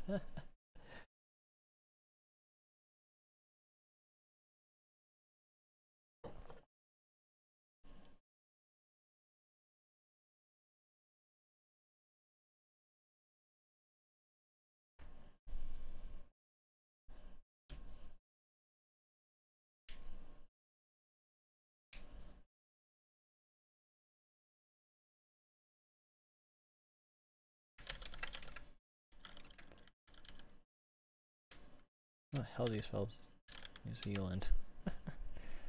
Oh, it's 10 in the morning. That's even further ahead than I thought.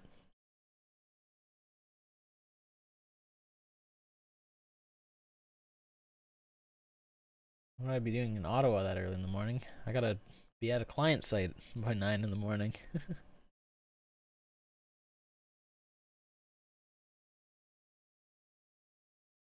Last week it was minus 24 in Ottawa.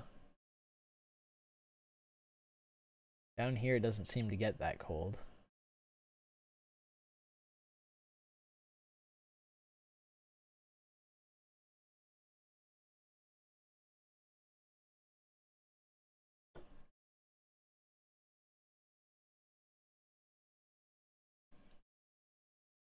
Why is this taking so long to log in? You can do it, Firepower. I believe in you.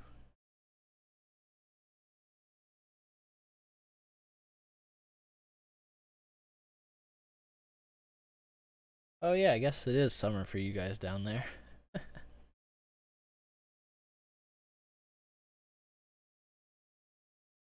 Minus 17 in Montreal. I think it's minus 11 here right now.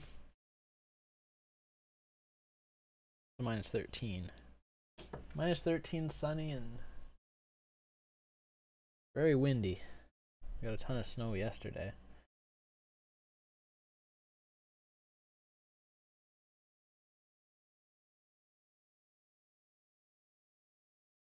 Okay, why are you taking so long?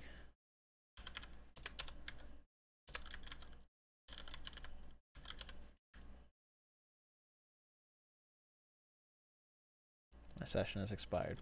Thank you, Cisco. Admin.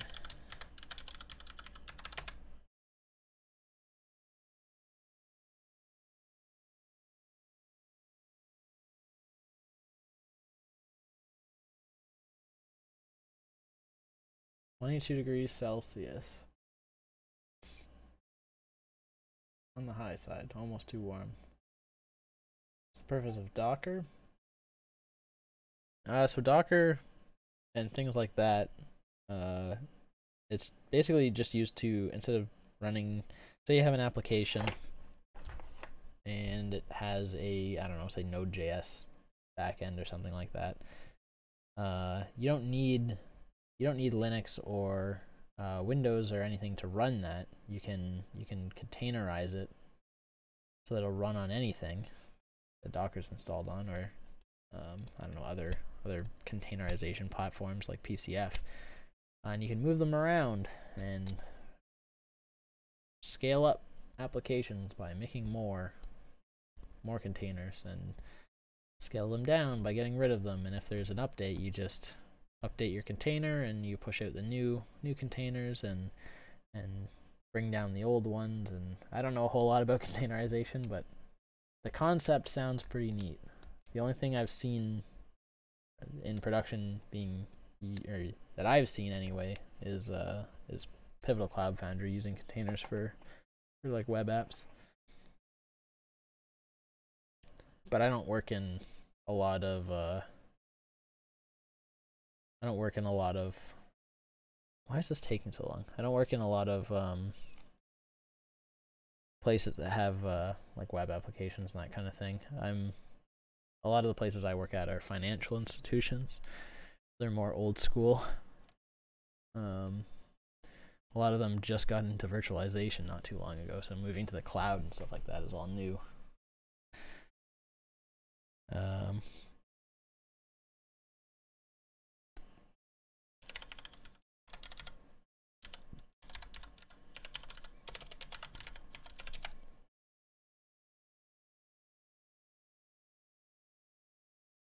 Dang it, I can ping it.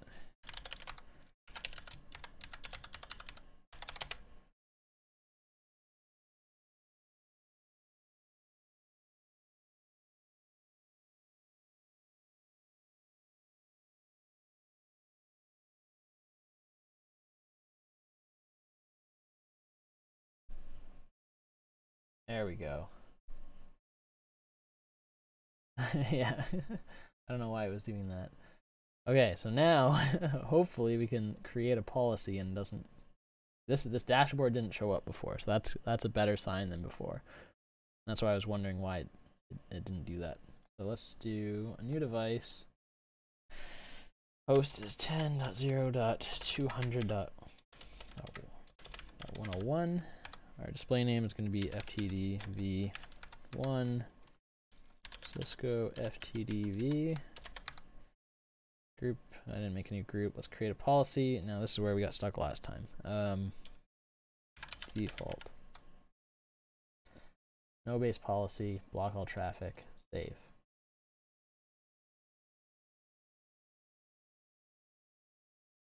Taking longer than before. Okay, that worked. That's fine.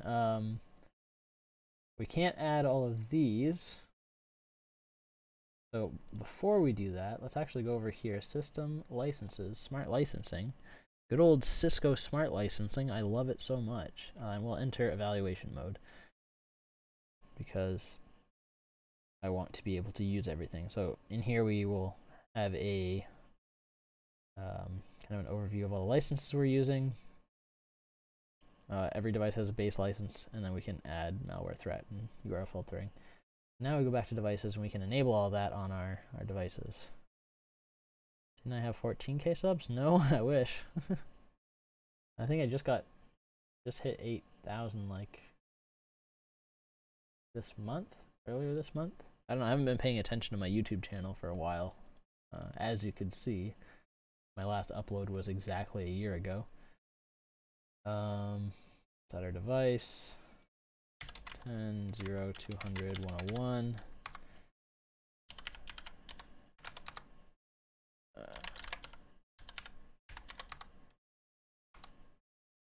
Now we can enable all of our fancy licensing options. We're not using NAT ID, we can transfer packets, we will register the device, and everything should work now.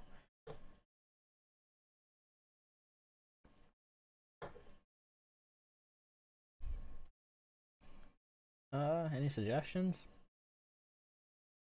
I don't know, do what you are interested in. It's a lot easier to make videos and stuff that you actually feel like messing with.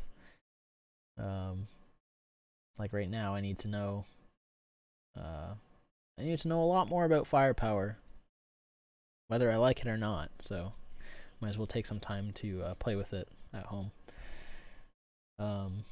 And I think the last thing I worked on was Azure RBAC, which was another thing that I just needed to know more about. So, playing with it in the Homelab.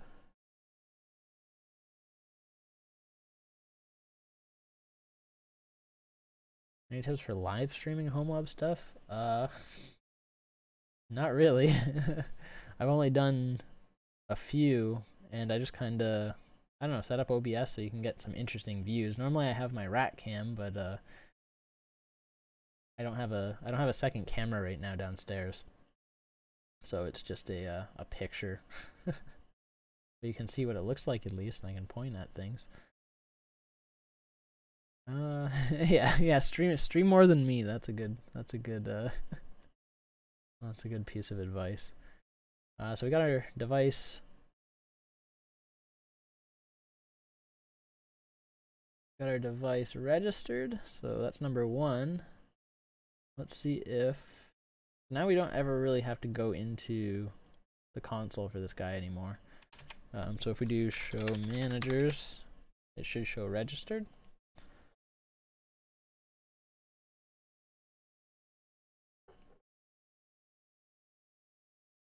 There we go, completed registration to our manager, and I think we should be able to, I think you can, when you add the HA, I don't know if it's like there's a VIP that you use for the registration, or if you actually register to 2 different FMCs, and one's active and one's passive. I don't know how that works, so that's what I want to find out. I might have to continue this later because I do have to do some other stuff this afternoon, and this wasn't expected to take this long. Our second guy isn't up yet, but we can do stuff on the first one in preparation for HA. So once this guy's done registering, I think it's doing its discovery process. Takes a bit. And then let's go to our policies, our default policy that we made and actually saved properly.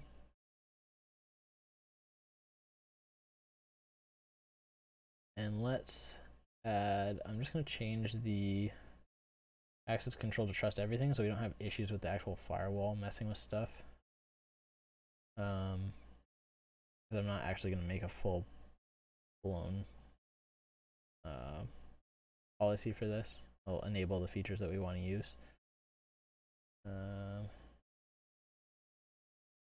What test failed? Inline link mismatch. We're not using any inline services, but I'll figure out what that means. I'm not sure what that means.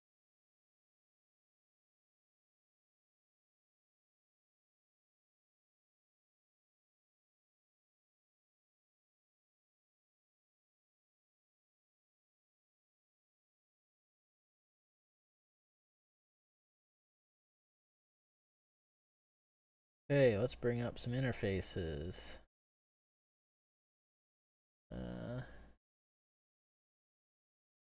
I'm not sure which one is which in the topology. This is what I had issues with Azure because it's not straightforward. So we have, look at this. We have 9 interfaces. Actually, we have 10 interfaces. Management is one, then diagnostic is the other. I don't know if one is going to be diagnostic or if that's a data interface. Then we have 9 plugged in as well. I'm going to use port 9, which should be the last one in here. This guy is going to be our HA. So for HA, you just enable the interface and you don't touch anything else. Don't need an IP or anything like that. So we'll turn that interface on. And there's 8. I think this might be one of the ones we plugged in already.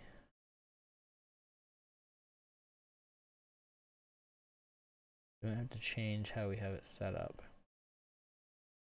I think these two. We're going to use these two anyway because one's going to be our inside interface, so we'll give us a name. Inside. Actually, we'll use outside for this guy. Outside. Enable. We don't have any security zones. Let's make a new security zone called outside, just for the sake of having that for our policies.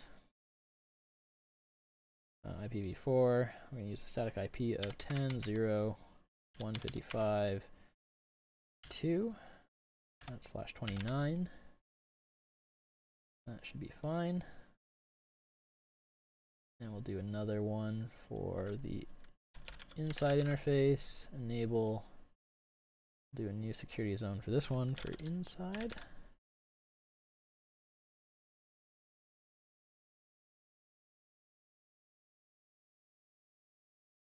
I'm gonna make 10 gig.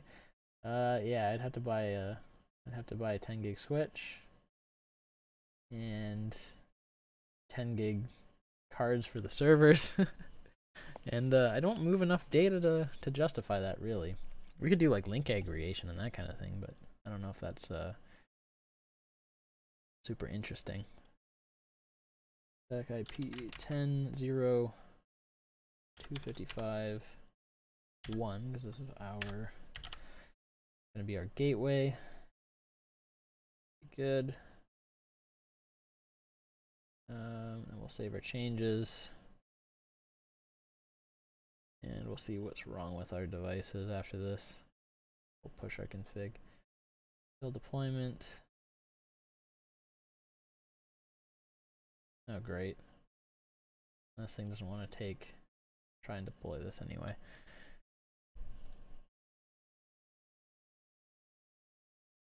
They have, okay, that's fine, I don't care.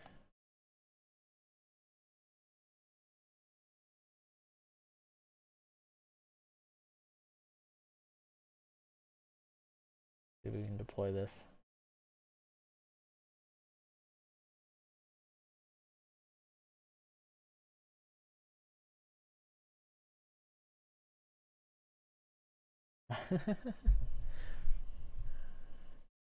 Not getting not getting that much ad revenue to justify buying 10 gig stuff.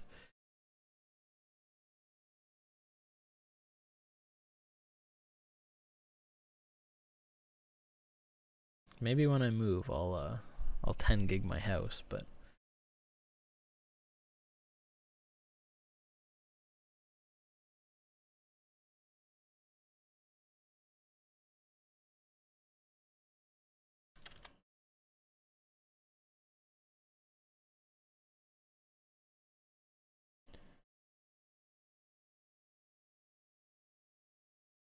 hoping we're not running into the same issue with the FTD devices that we did with the firepower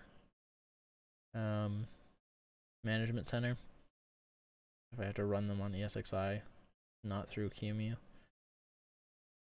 Well, when I was looking into it, it seemed like it would be fine to run through QEMU. Line link mismatch alarms. What that's for. We'll see if this will deploy, and if not, change out how we do this.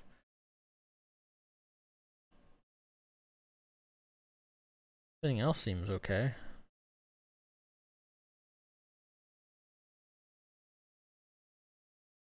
The disk is small. We only have 4 gigs of space on it, which it's supposed to have 40, I think. So that might be an issue.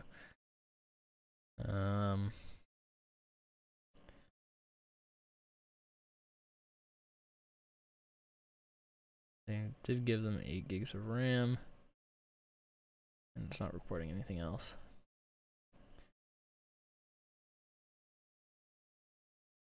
Okay, so our deployment failed.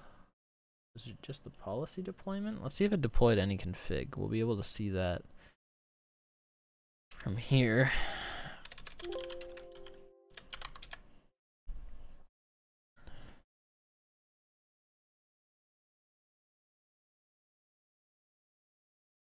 No, it didn't deploy any.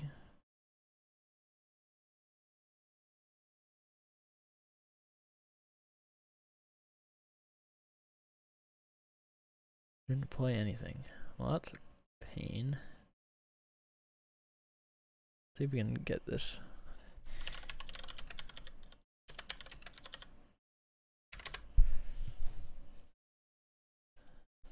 See what Cisco says about that.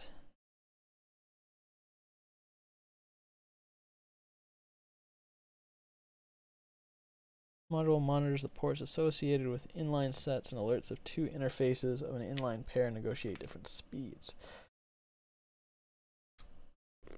In other words, that doesn't matter because I'm not using inline sets with this. And I think it has to do with GNS3's switch. But again, it doesn't matter. The policy deployment should work. I'm thinking it might be because of this.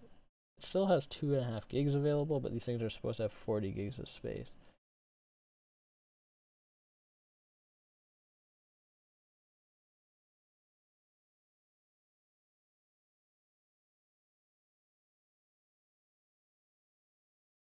$10 gig on even smart appliances. I want 10 gig on my fridge.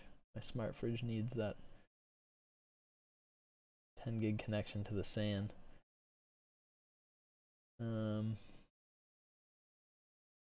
I'm not sure what to do about this.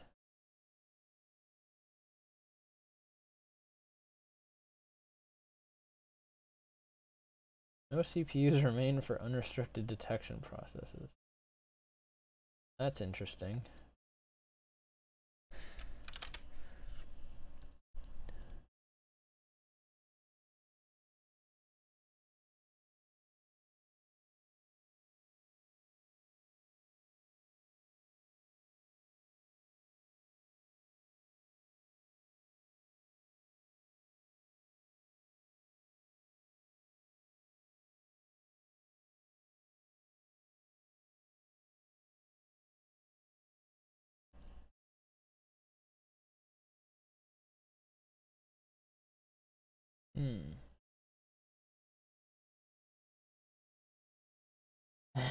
That's what I'm saying. I think it's something to do with running it in QEMU. I have a feeling that's what it is.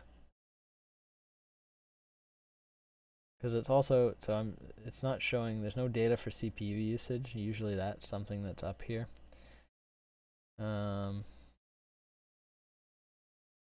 Everything else doesn't matter.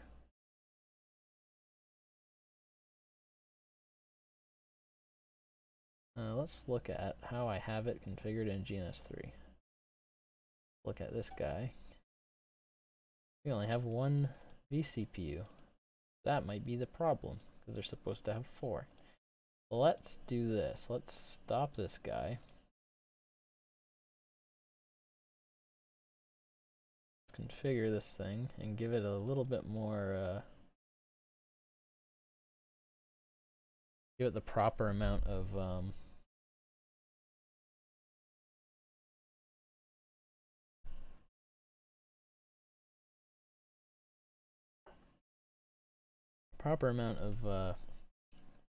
virtual CPUs as per Cisco, and see how long this takes to start. This thing might be halted because of that as well. The same thing for this guy. Stop it.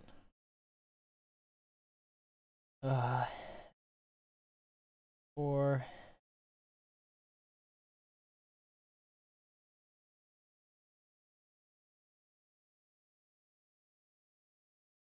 I was using the VMDK as its disk, so it should be fine.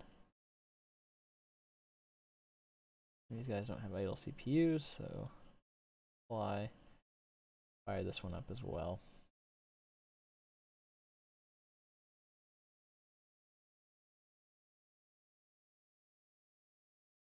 What are you running your GNS3 server on? It's running on ESXi. I'll switch over to here. So it's this guy.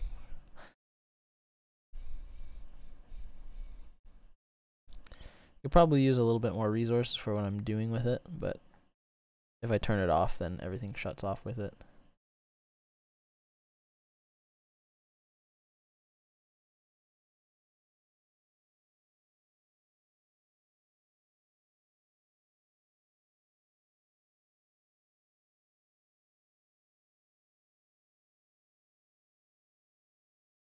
Anymore.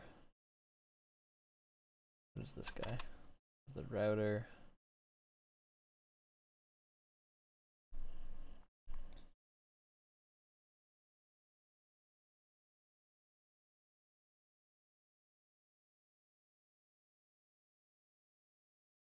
I was actually looking at the Carbon X one. I have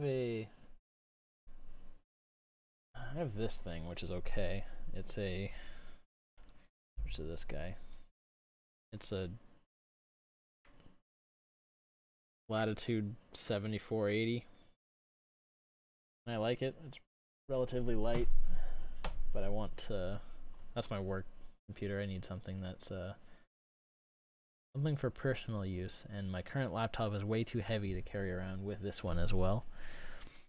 So I'm looking at some of the lighter Ultrabooks. Right now I don't have a laptop that I can bring with me that is not my work computer.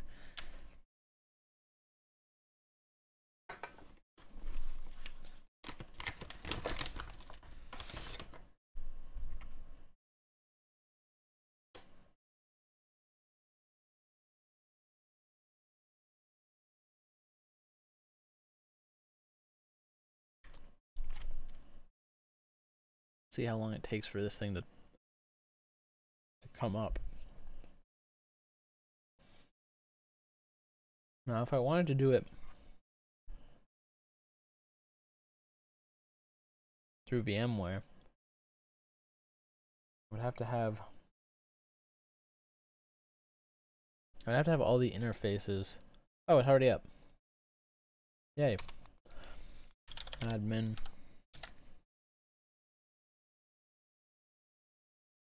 And I changed the password, I think, to this.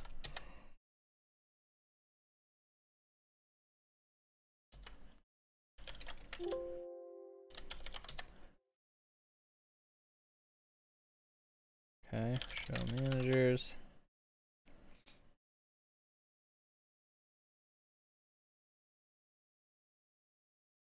Good. Now let's see if the FMC got upset that it's not sending heartbeats, and it probably will take 10 years for that to fix itself. Get rid of these so there's less red in my thing. That doesn't matter. We'll give the deployment a try again.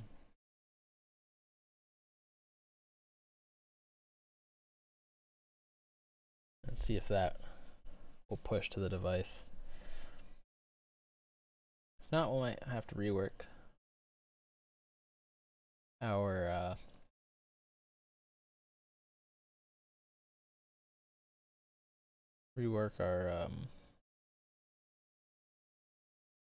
deployment options. Also, I think the virtual edition only runs in routed mode. Let's take a look and make sure we're actually in the right mode. Show firewall.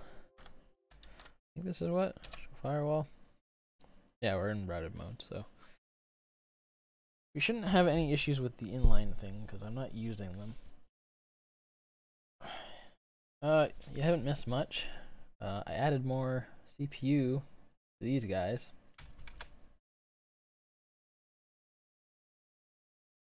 I don't know why this one's taking so long. This one came up in like 2 minutes.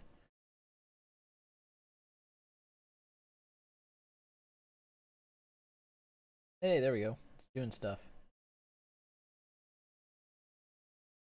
Doing more things than it was before.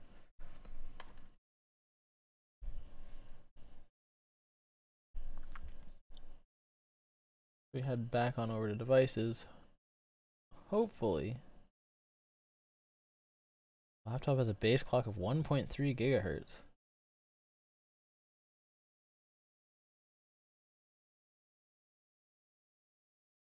A little low for the for the current year, I think. Hopefully this turns into a little green check mark in a minute. Actually, it might not because it has that inline set error. Finalizing. I find it takes about 2 minutes for these things to deploy. There we go. We got successful deployment. So that's what the issue was no CPU. And this I don't know how to get rid of, but I know how we can get rid of the alert. I'll just leave it for now. Actually, you know what? Let's go system monitoring. No, we want health. Health policy. 4:42. You're in the same. Oh yeah, I guess if you're in Montreal, you're in the same time zone as me. We'll edit our initial health policy to not alert us about this inline mismatch thing. Off. Save.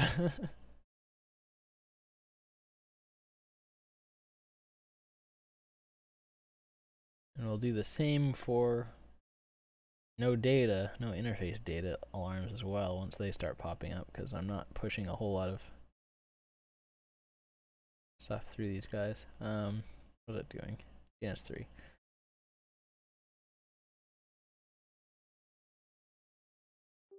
Oh, that's not what I want.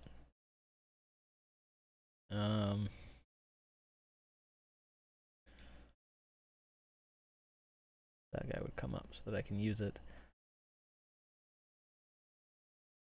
Oh, it's already Monday for you guys. It's not the weekend anymore. Let's deploy. Why do I have 2 appliances? Oh, the FMC counts as the appliance. Let's apply these to the devices we want. And that way we will get a nice green check mark on our health, and it makes us feel better.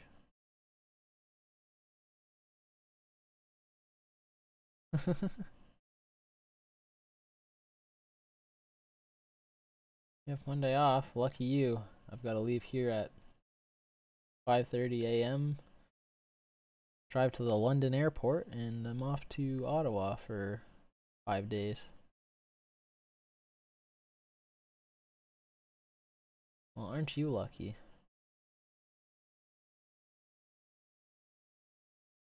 There's applying the health policy, and that will get rid of this alert in a minute.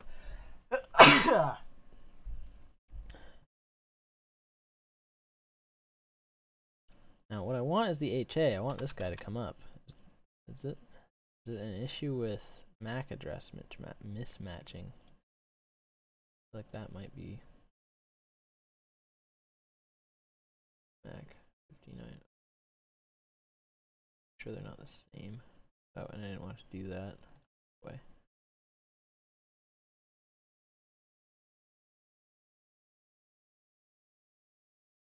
No, they're not.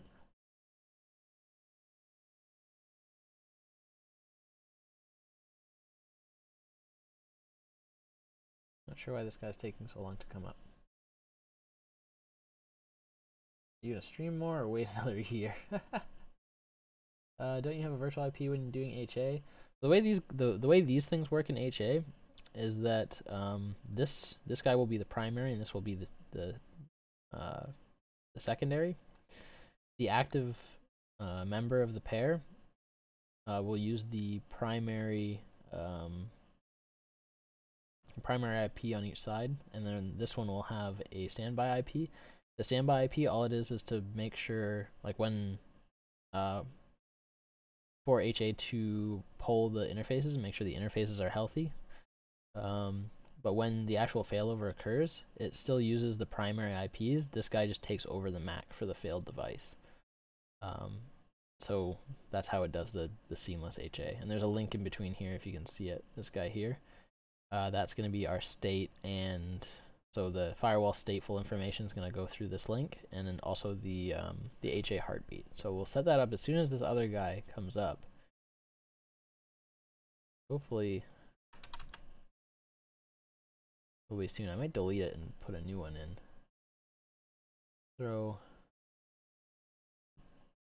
Let's throw another one in there and see if we can get it to come up faster. Start. If that one comes up, then we'll just use it instead.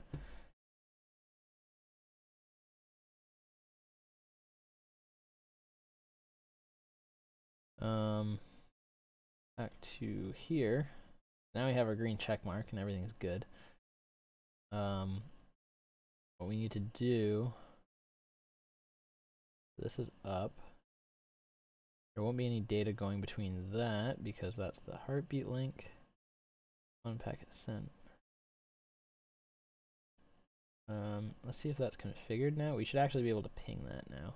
We can figure out which interface is what on this thing. So if we go to our this guy, to our this thing, and ping 10.0.255.1, and we're hitting the right interface. So we have the right interfaces configured, which is good. We won't be able to hit the other side.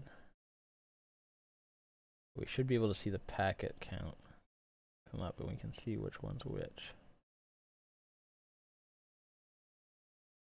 This guy. So we have them in the right order. So maybe diagnostic is 9. So we have 0001. What do we have in GNS3? It's connected to 2, which corresponds to, that's 00, that's 01, and that should be 08. And that's diagnostic and management.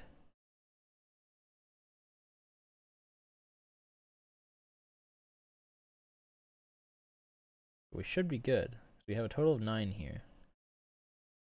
This is Ethernet 9. That's Ethernet 0, Ethernet 1. Yeah, okay. So we should be good for the interfaces in GNS3.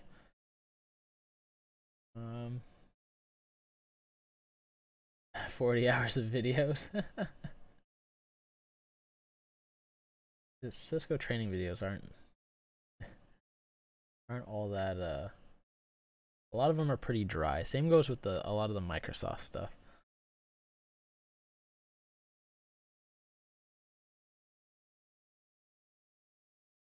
Don't you have to have a virtual IP when doing it? Oh, so Ubiquity routers.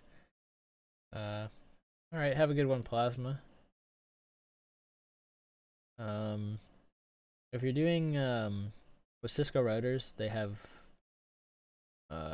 they use the VIP H whatever it is, I can't remember, the HSRP with a virtual IP for the routers to be an HA. But these guys, yeah, I explained it earlier how they do it. They just shift the MAC between the two. Let's see if our guy is up. So that's starting.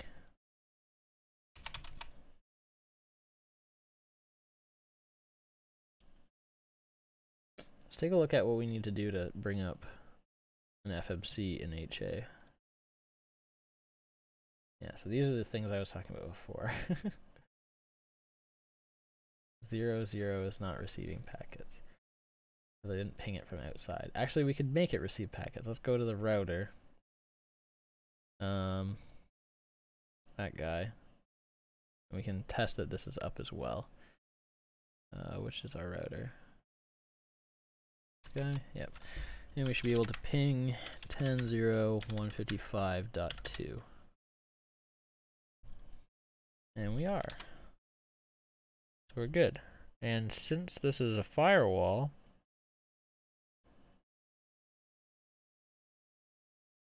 we should be able to go from one to the other, but there's no routes.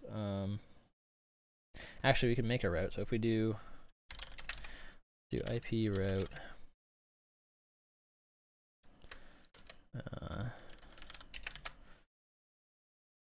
static,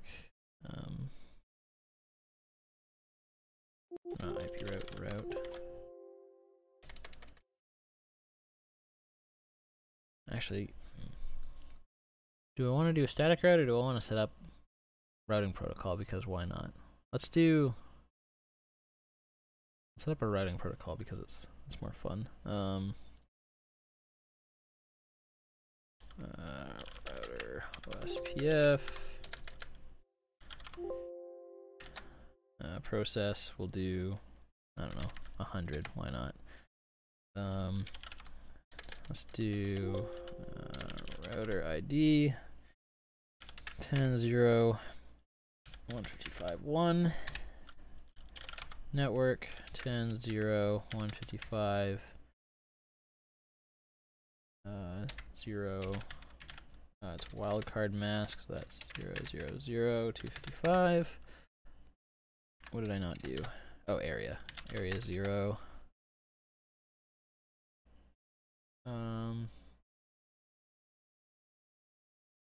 Yeah, that's also true. If you don't do HSRP, you can just have the weighted routes. I don't think I need anything else for OSPF in here. We're not redistributing anything. No. Exit. Let's do the interface.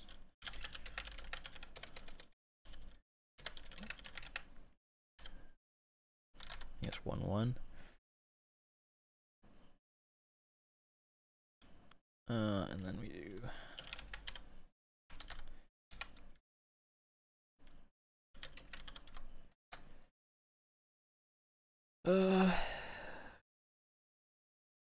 actually, we don't have to do that. We don't need to do anything here.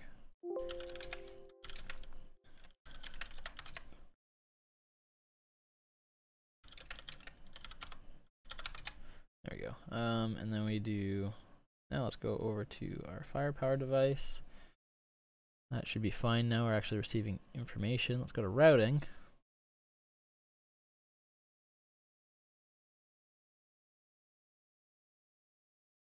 Yeah, OSPF is a lot simpler. We're gonna do ASBR because we're gonna have a border. We're gonna have static routes on that guy at some point. ASBR. So the difference between here, we got internal is just a OSPF internal, it's not redistributing anything. ABR is a border router between two different OSPF areas. ASBR is a I don't remember what the S stands for, but it's so you can redistribute from other routing protocols. So we're going to redistribute static routes. I have not heard the OSPF song. We don't need a description. Router ID, automatic, why not? We'll look at adjacency changes, don't need to do any of that. OSPF with gateway router.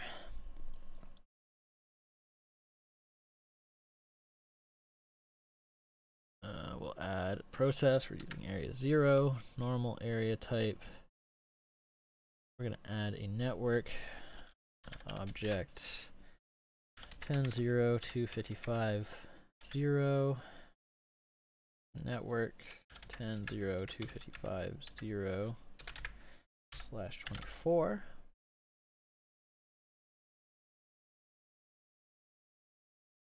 That should show up in here now. Grab that, and we'll also add our outside network 10.0. Normally you wouldn't do this, I don't think.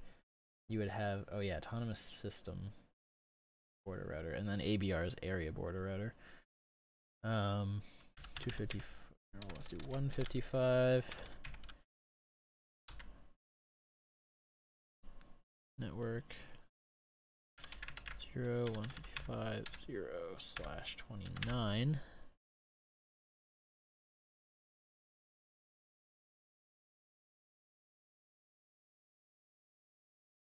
Sound quality. What happened to the sound quality?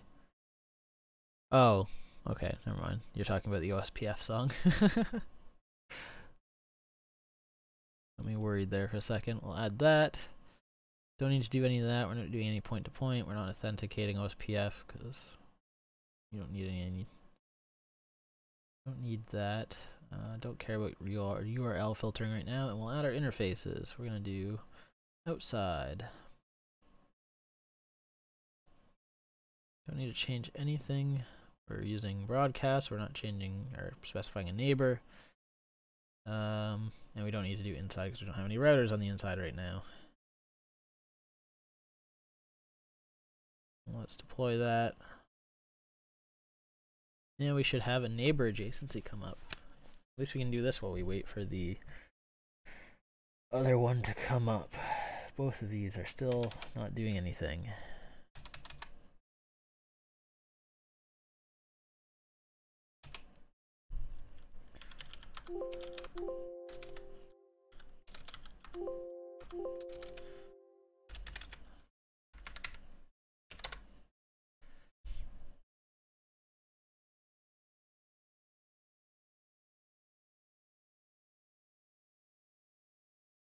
Don't care about that. Let this deploy. You can watch this and we should see our neighbor come up.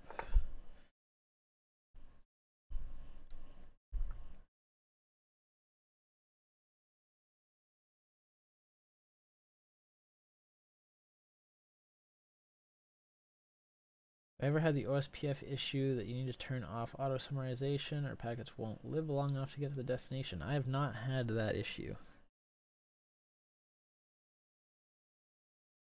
You can see why that would be one though.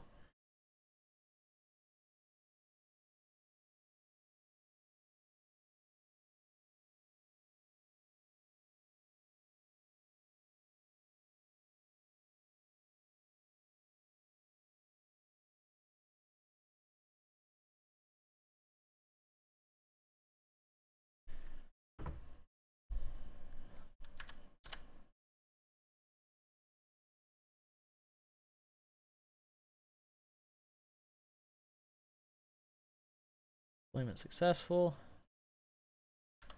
Have our neighbor come up. Where's my neighbor?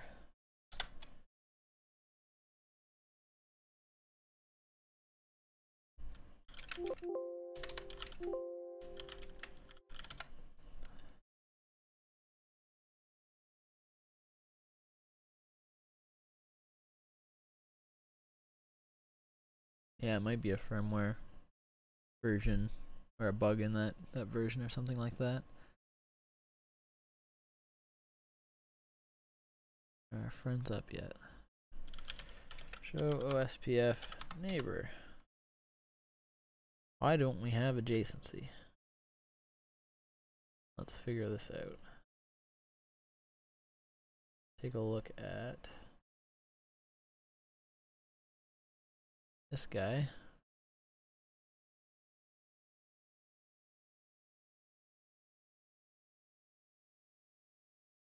Did it?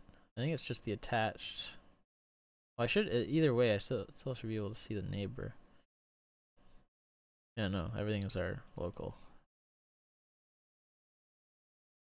There's our OSPF hellos from which one? Both of them.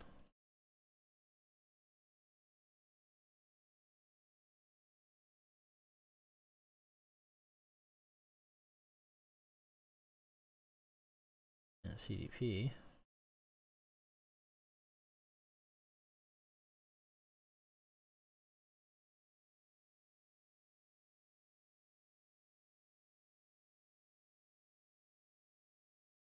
They don't seem to see each other. I don't think I need anything on the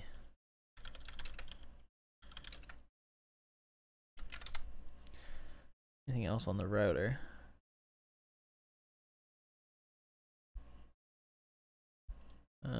Did I do the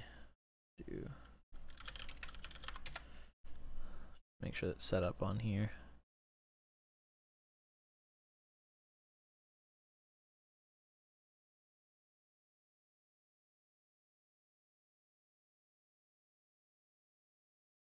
Yeah, that's there.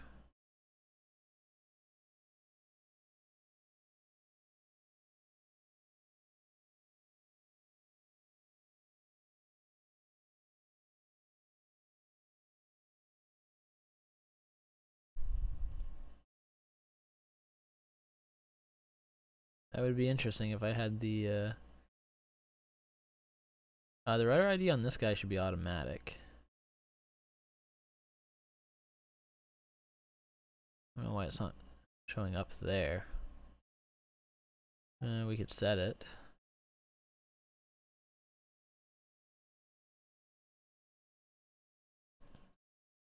And 0, 255, 2.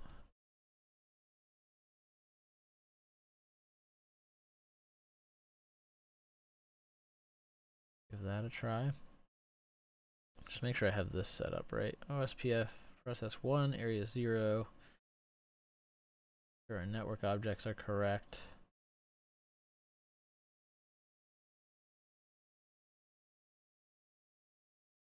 That's our ones, right? 155 is outside, 255 is inside.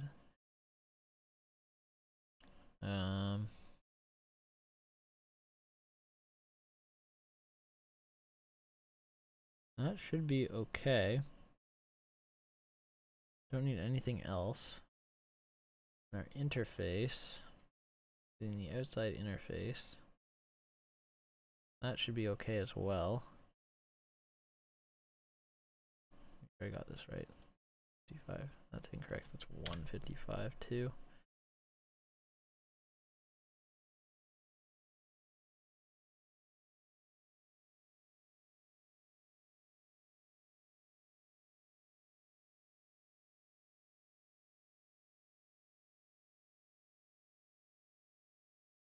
Back over to this guy. I should be able to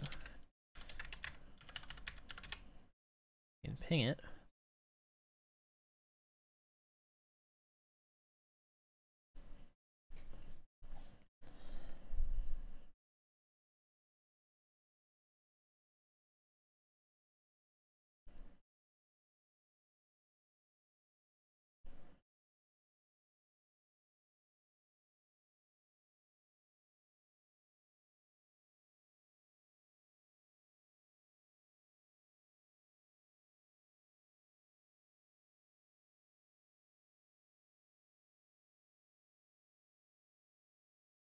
Shouldn't need anything else. I don't know why.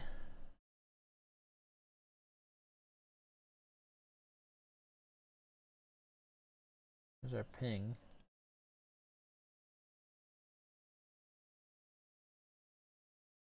I don't know if I can do that on the FTD. I can do it on the router. See if these guys are awake yet. Neither of them. Why is...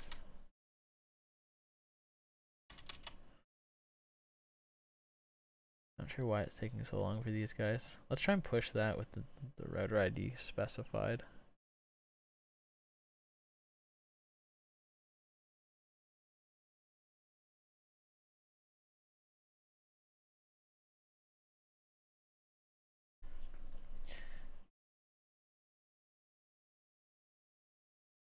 Well, the ping works because they're directly connected.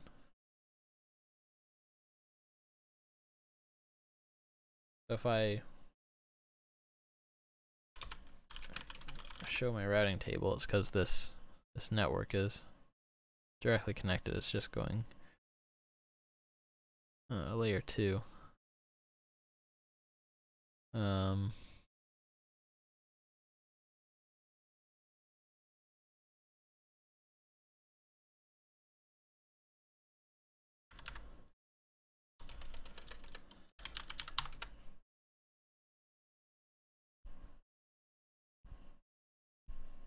Oh.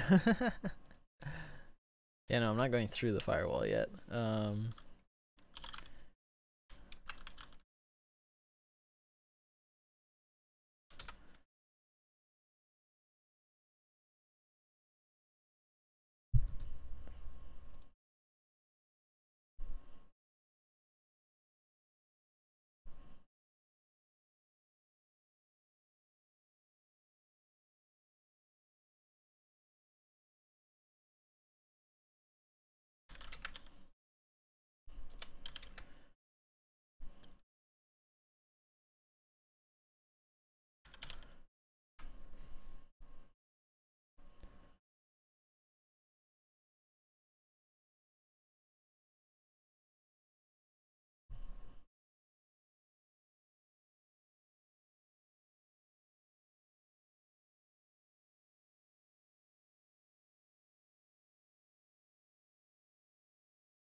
If that pushed out yet.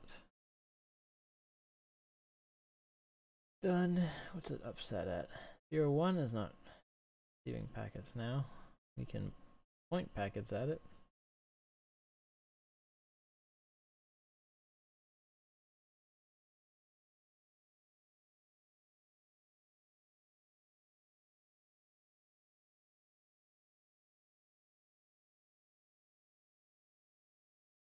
Yeah, the right IPs on each one, yeah. Oh, just add OSPF. Not coming up for some reason. We see the hellos. Let's stop on this guy.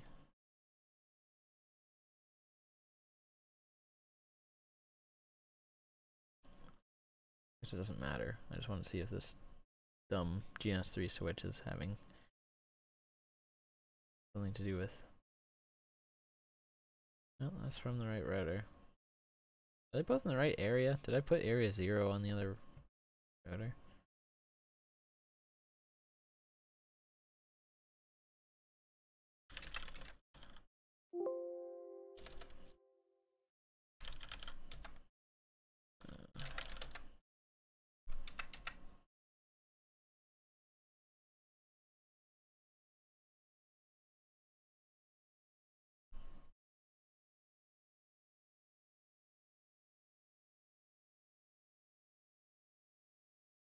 I don't know.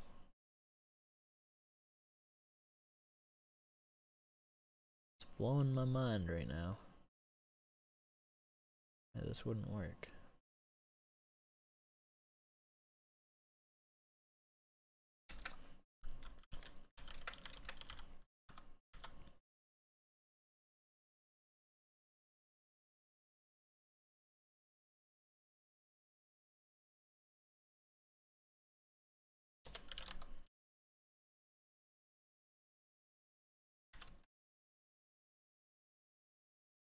Area 0.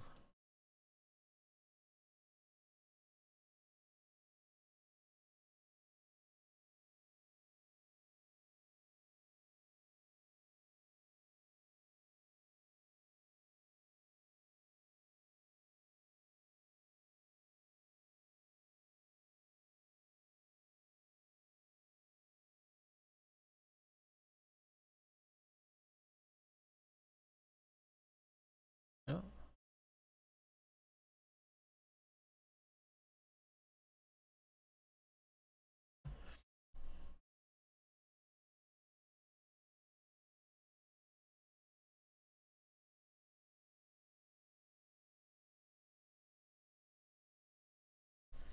I don't know.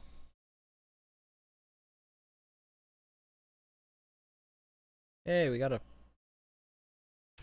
login prompt for firepower at least. Yes, router or firewall network. What is VLSM?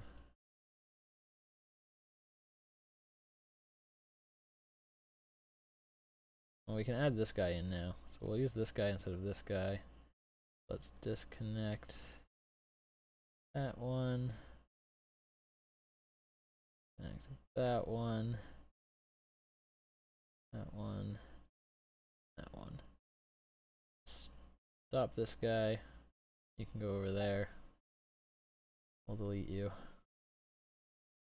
Number 3 is our new best friend. Move that. We'll do 9 to 9. 0 is our management. 1 is our outside. 2 is our inside.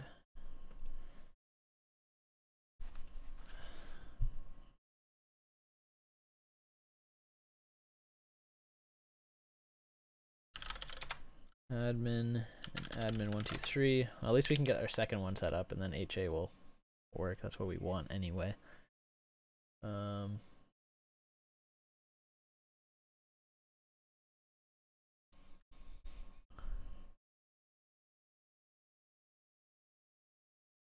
Should give me this. Yes, I would like to.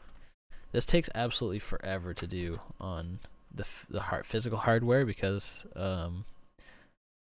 it takes forever to. I guess you could probably. Well, you can't change anything before you start. It takes forever to generate all the line on the console. New password.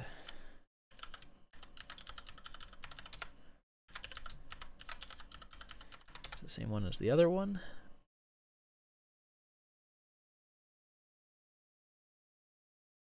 Oh, okay.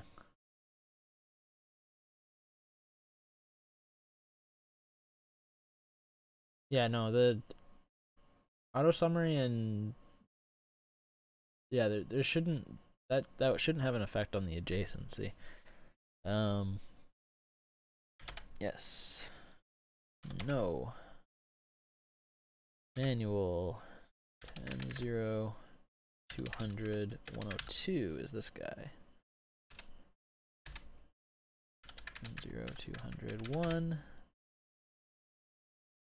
FTDV 2. So this one's 3. That doesn't matter, that doesn't matter. And now we should be able to connect to this guy.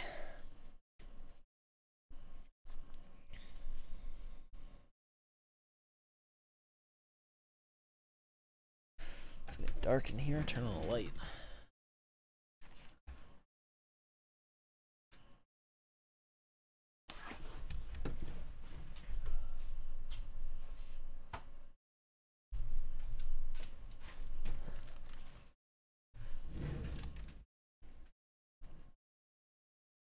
No, we are not managing it locally. I didn't know the VMware virtual appliances had. I don't think they do have FDM. I definitely know the Azure ones don't. These ones might.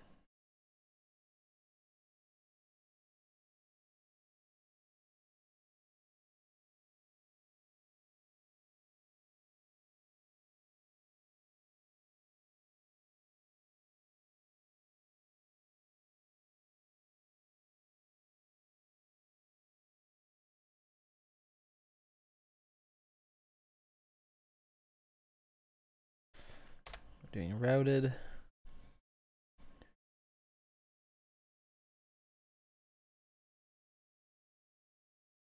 And we should be able to add it to our manager now.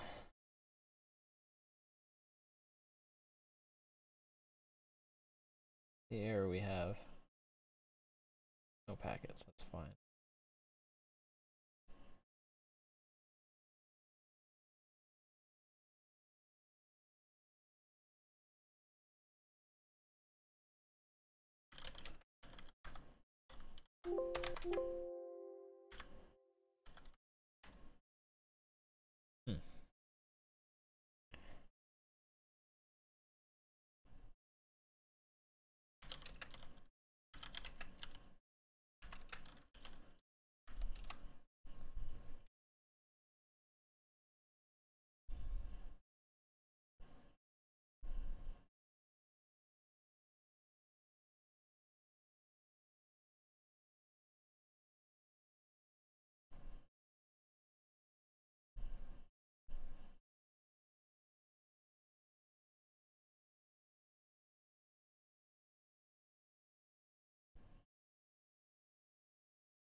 You know what? I think I know why it's not working. Let's go back here. Actually, this guy is what we want.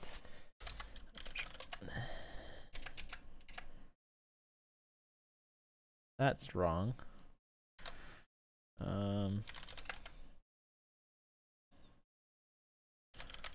OSPF 100 network 10.0.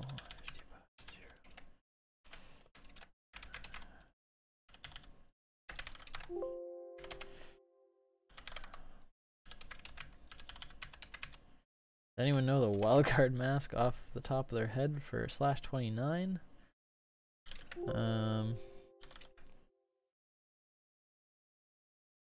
248. No.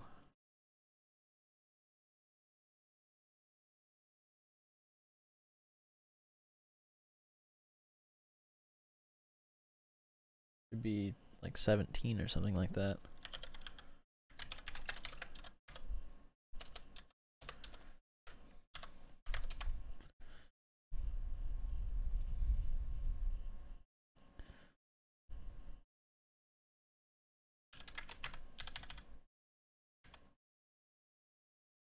Seven. Perfect. Area 0. I don't know if this will make a difference, but it should.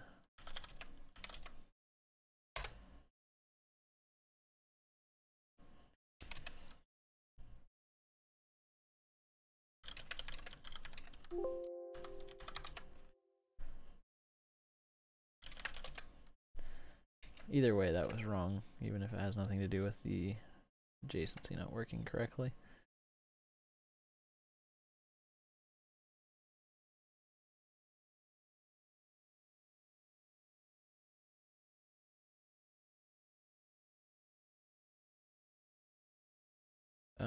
Okay, let's go back to HA. Okay, so now we can do configure manager add 10, 0, 200, 100. Cisco FTDV.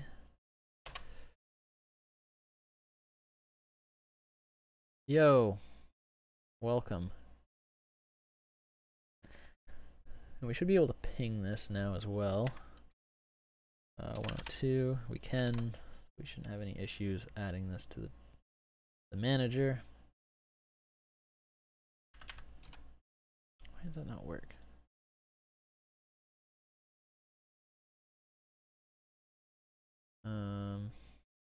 Configured successfully, so let's go over to our manager, add a new device. Host is 10, 0, 200, 102. Display name FTD V3. Cisco FTDV. Group doesn't matter. We don't have any. Default policy. We'll turn on all these cool things. And register. And then we can set up our HA.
Now the thing with HA in these guys is that only the primary you set up the interfaces on. The only thing that you have to do on the secondary device is set up the heartbeat link. So as soon as this is done doing its discovery and all that nonsense, we'll be able to create the HA pair.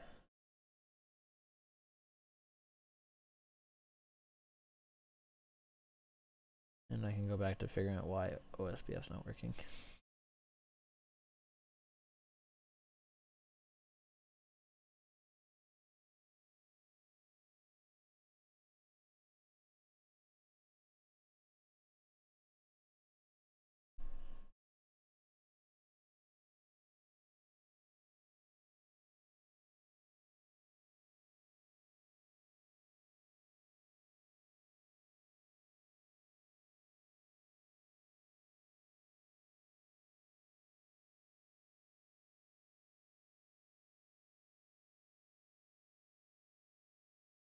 What is this?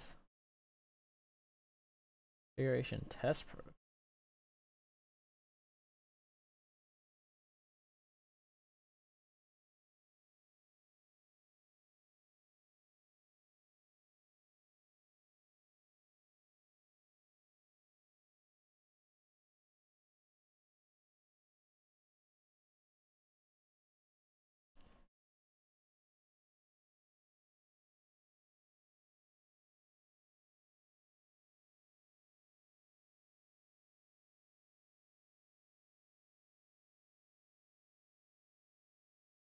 We got our green check for now. We haven't finished deploying.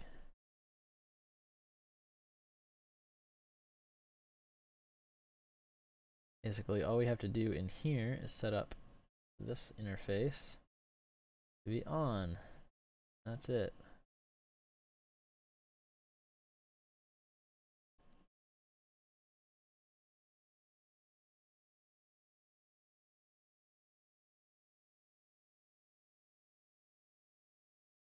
Once this is done, I can deploy that. 1-second config change. Okay. We have the same issue as last time.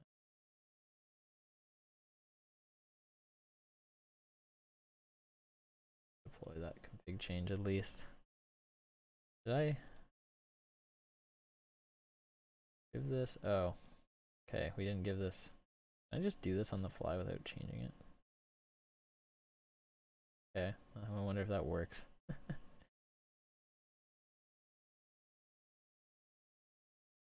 Find out.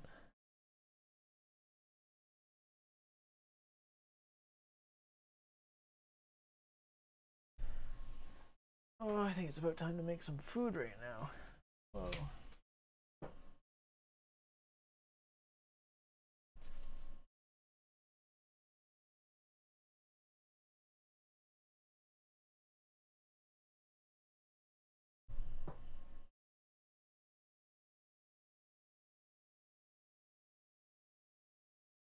The lake looks super still right now. I couldn't tell if it was frozen or not.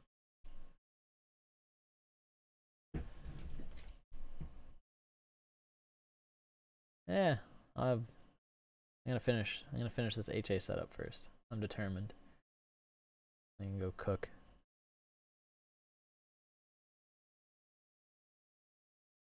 Why? It still bugs me. Why? Not showing.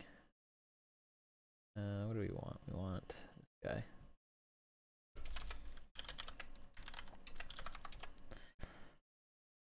I don't know if firepower devices work with CDP.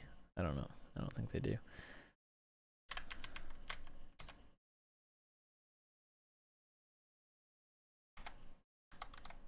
It's not like we need OSPF anyway. Is done yet? Failed again. Okay, so let's restart that device with the new stop.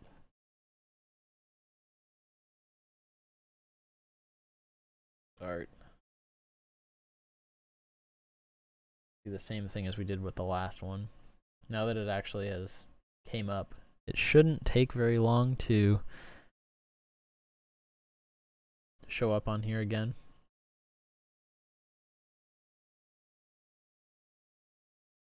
But you never know.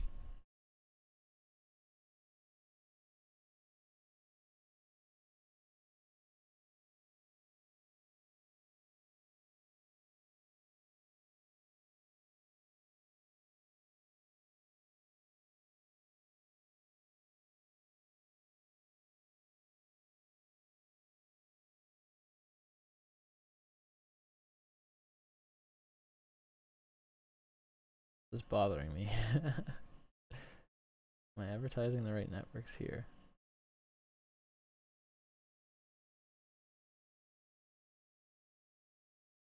Yeah, /29. That's the right ones.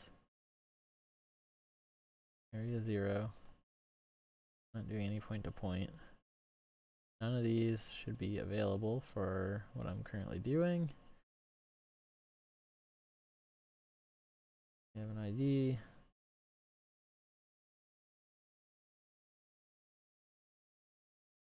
I don't know. Just do everything in IPv6.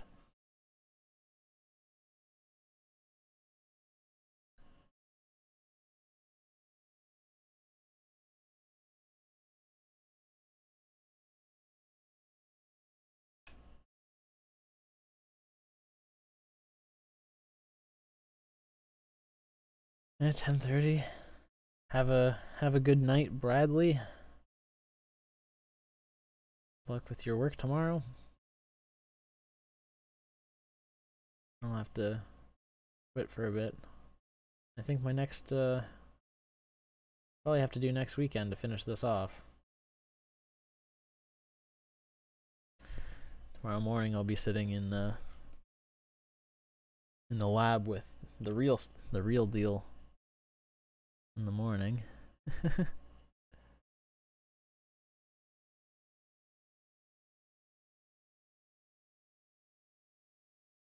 At least everything is working there. I don't have to deal with these issues.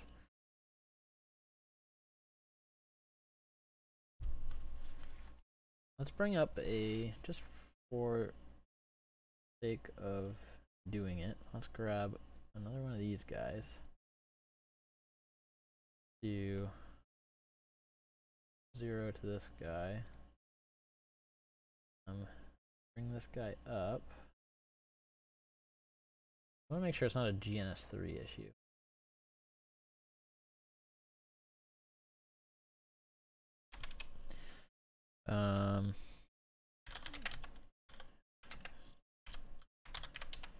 Oops. 10 IP address. We'll do 10.0.55. Actually, well, we can just do that. 1/30. Okay, we can't do that because it's Cisco. 5.2. No shutdown. And that's all we should need on the interface. Router OSPF 1. Router ID 10.0.55. Actually, we're on this guy. We don't need this. Exit. Router. OSPF 100. Network 10.0. 55.0. 3. Area 0.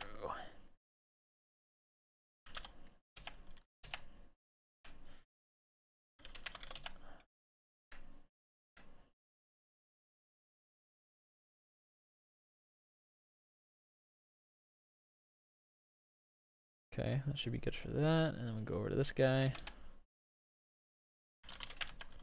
Interface G00, F00. 10.0, 55.2. /30. No shutdown. Router OSPF 1. Router ID. And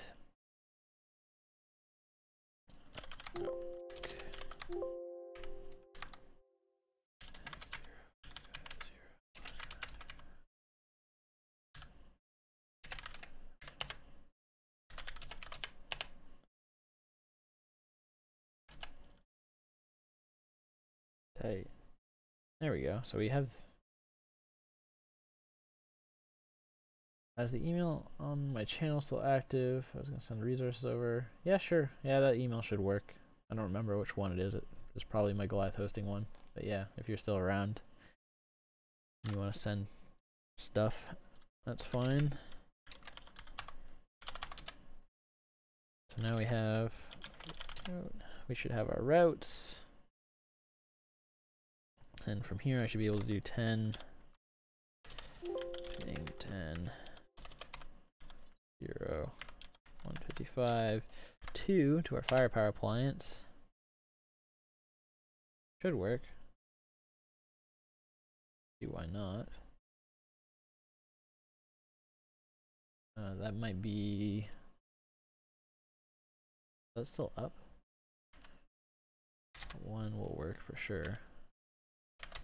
3. Oh, that's not configured to anything right now. 2 should work. Why not?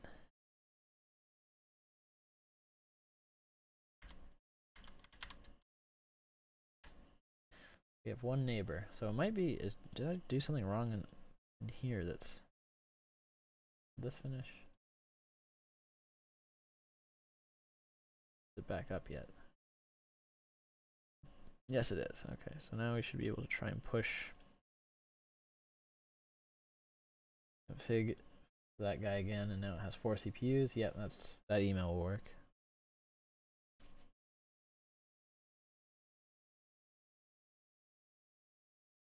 I still own the domain. And our grandfathered email for business account.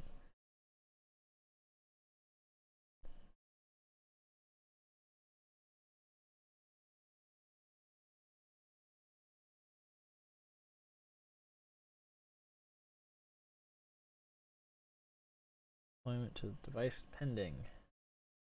Where we get stuck last time.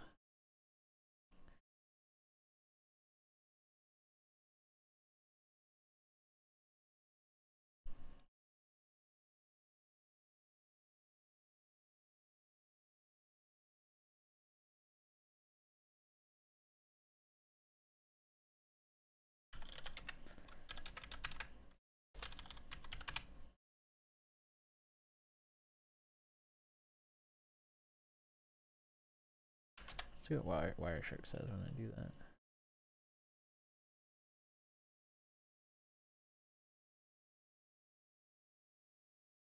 Oh, it's because they don't. This guy doesn't have a route back. That's why it doesn't work.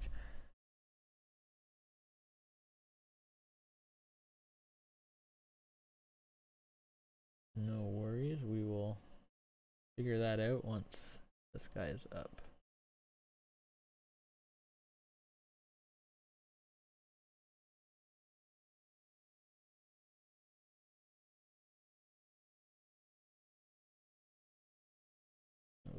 Completed tasks.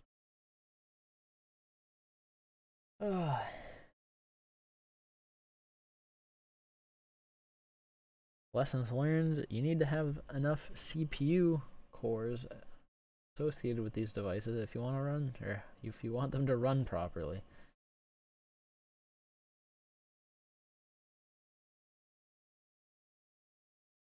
Okay, device is done, so now we should be able to do our HA pair. So let's do FTD V HA.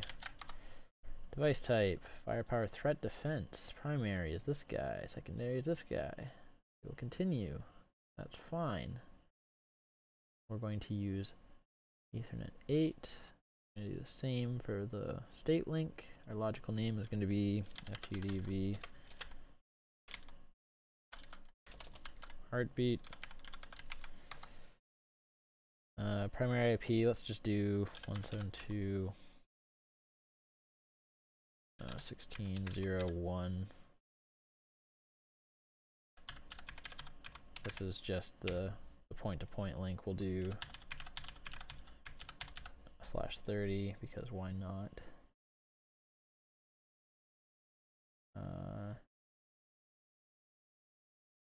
Production unit enable encryption. I'm assuming it's going to take longer to do that, so I'll just do it normally. And this is all automatic, so you don't need to do any configuration for that. You just hit the checkbox and it'll generate everything. And there we go. Those are configuring the HA. The HA pair.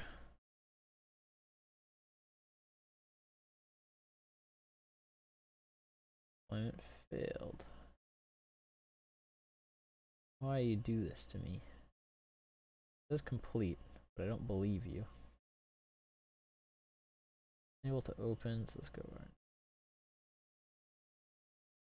Why were you unable to do that, Cisco?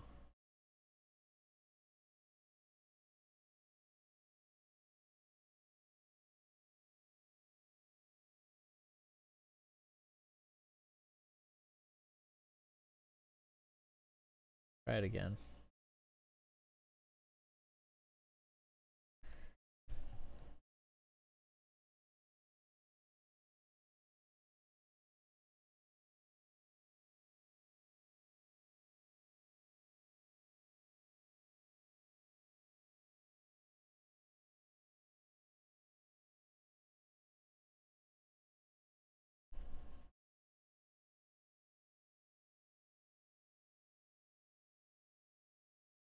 It's doing things now. Availability cannot be updated. Try to find one here. Persist. Try and break and recreate. Same issue.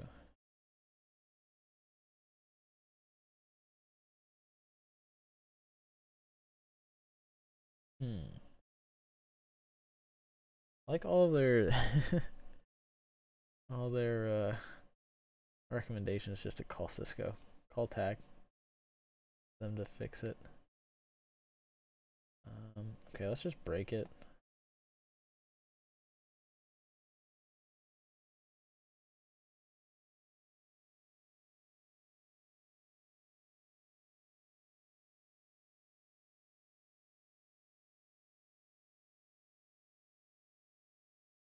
And we'll reconfigure and see if that has anything to do with it. I don't know why.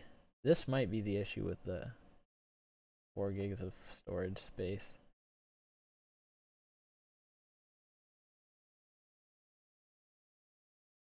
Care about that. Maybe if I get rid of the threat and the URL filtering licensing on here. Done.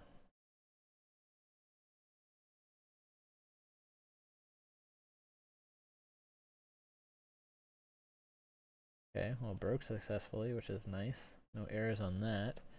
Let's do... edit this device.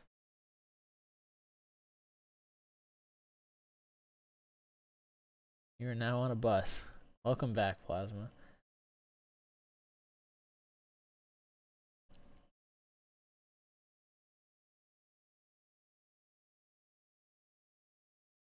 I actually don't know how to remove license features from these guys.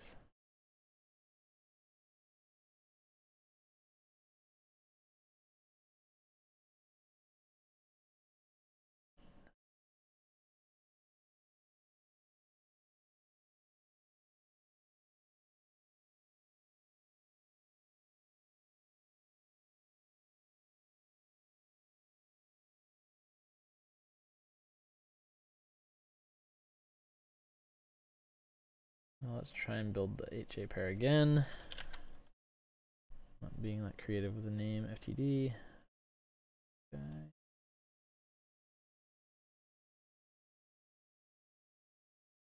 Okay.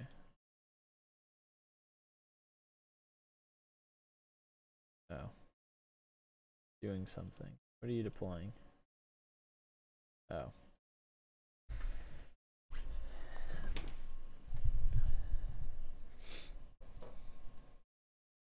Well, if this HA configuration doesn't work, I'll leave it at that.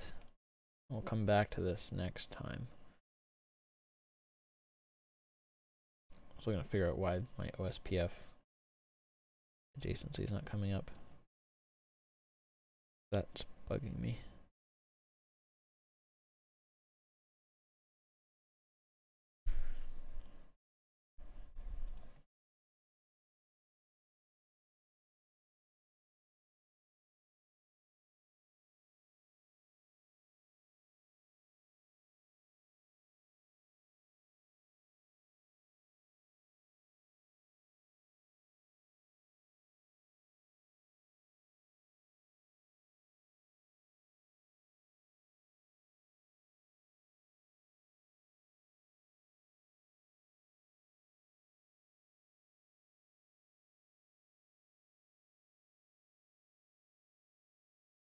Come on, finish your deployment so I can try again.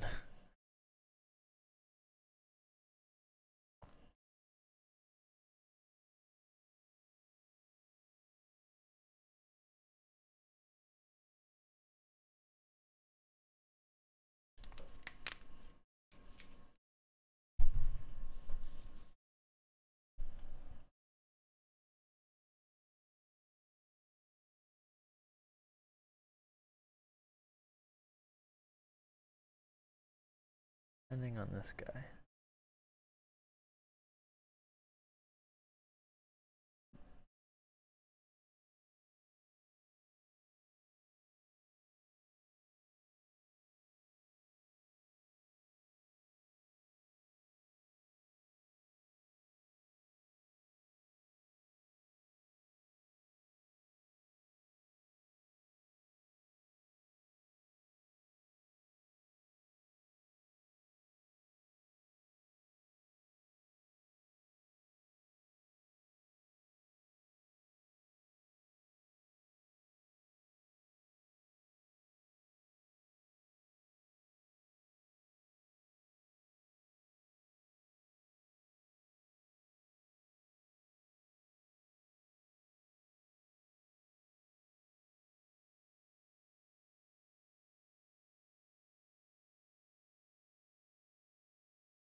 Where you configure HA for these. I don't know if you can do HA with FTDV or FMCV.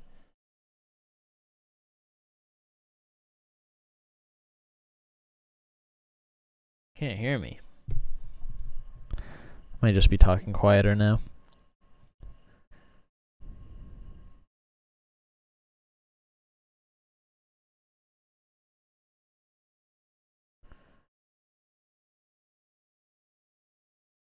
Oh, this is 4 minutes in. It should be.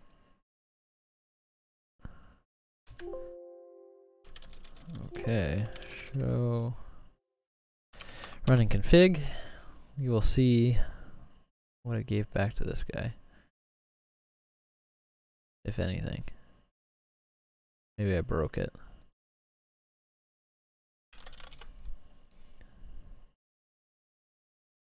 Yeah, I'm back for now, for like 10 minutes. I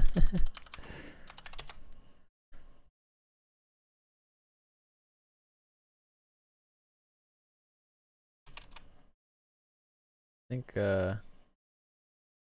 think our one device is unresponsive. Maybe that's why the HA pair failed.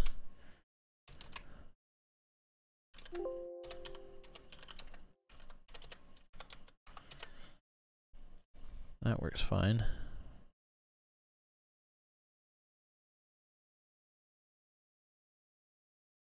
Why does this guy have 2? This is number 3. And it now has the same config. So this one still has the HA config.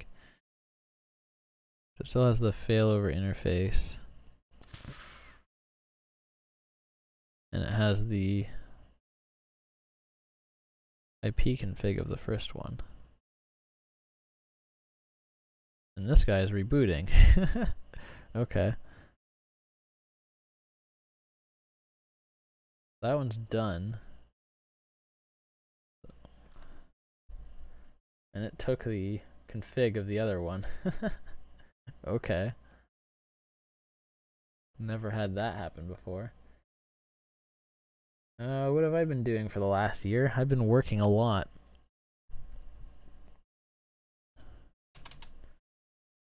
And that's pretty much it. Kick every person that makes too much sound. I'm not... Oh, you're talking to Plasma, okay.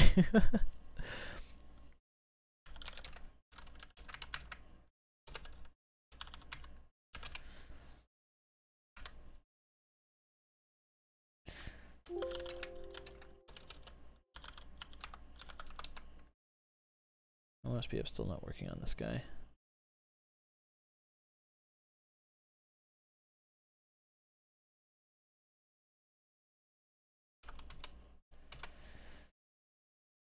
Ugh.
Is our friend number 2 back up yet?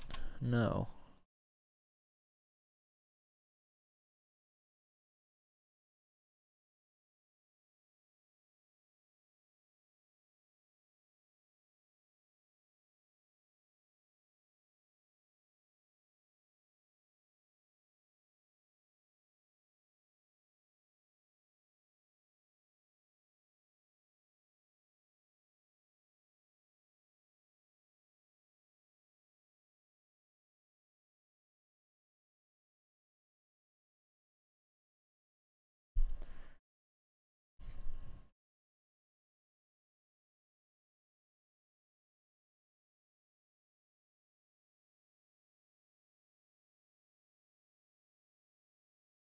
I want to go get something to eat, but I want this to work. I wasn't expecting this to take all day to do. I was expecting the HA configuration to take like 20 minutes. And I had to reinstall the management center. I guess it doesn't like being on QEMU. No, this guy's taking 10 years to come back up.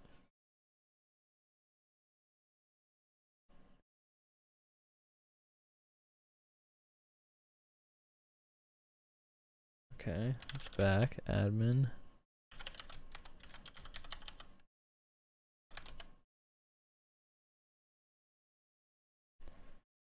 Just make sure it didn't completely reset the this guy. If it still has the same config, we're gonna get IP conflict because now they both have the same configuration.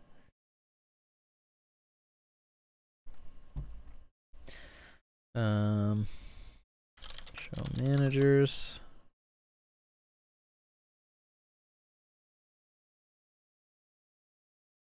Okay, we're fine there. Show running config.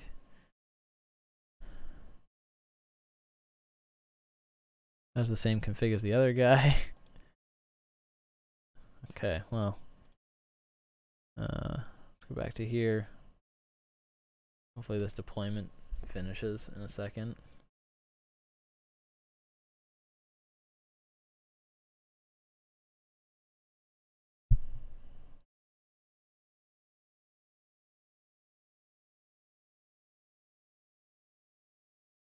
And we're not getting heartbeats because it just restarted.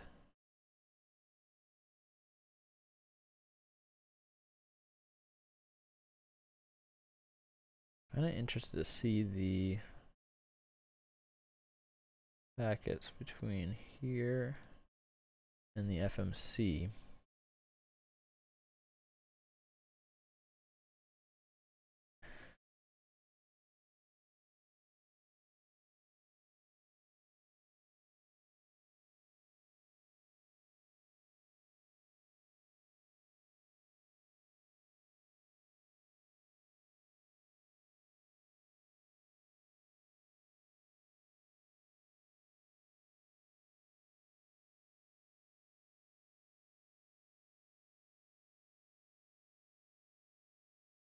I don't know how this deployment is gonna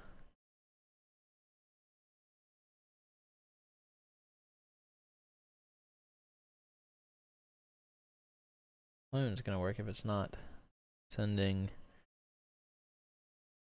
heartbeat.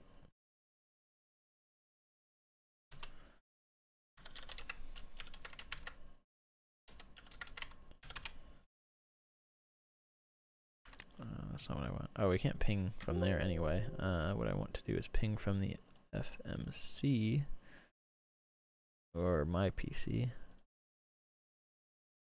102 we can get to, 101 we can get to, 100 we can get to.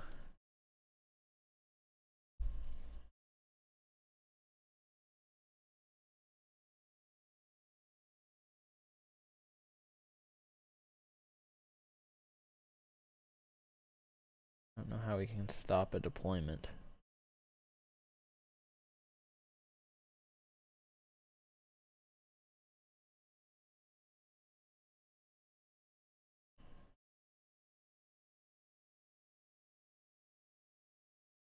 The only idea I have is if we go in here, delete this guy. Okay. I can't delete it because the deployment's in progress. So the deployment can't finish because it can't reach it. But it can reach it, it's just not sending heartbeats. But this guy doesn't know that, so maybe we just have to wait until it wakes up. Oops, don't want this. I'm seeing, oh, there we go. Oh, that's DNS. ARP. Our ping requests. We want TCP port 8305. And we need some equals.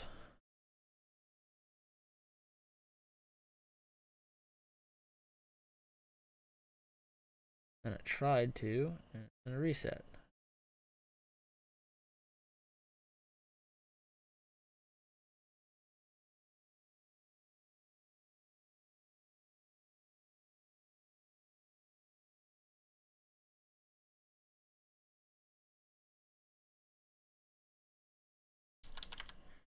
I try and ping this.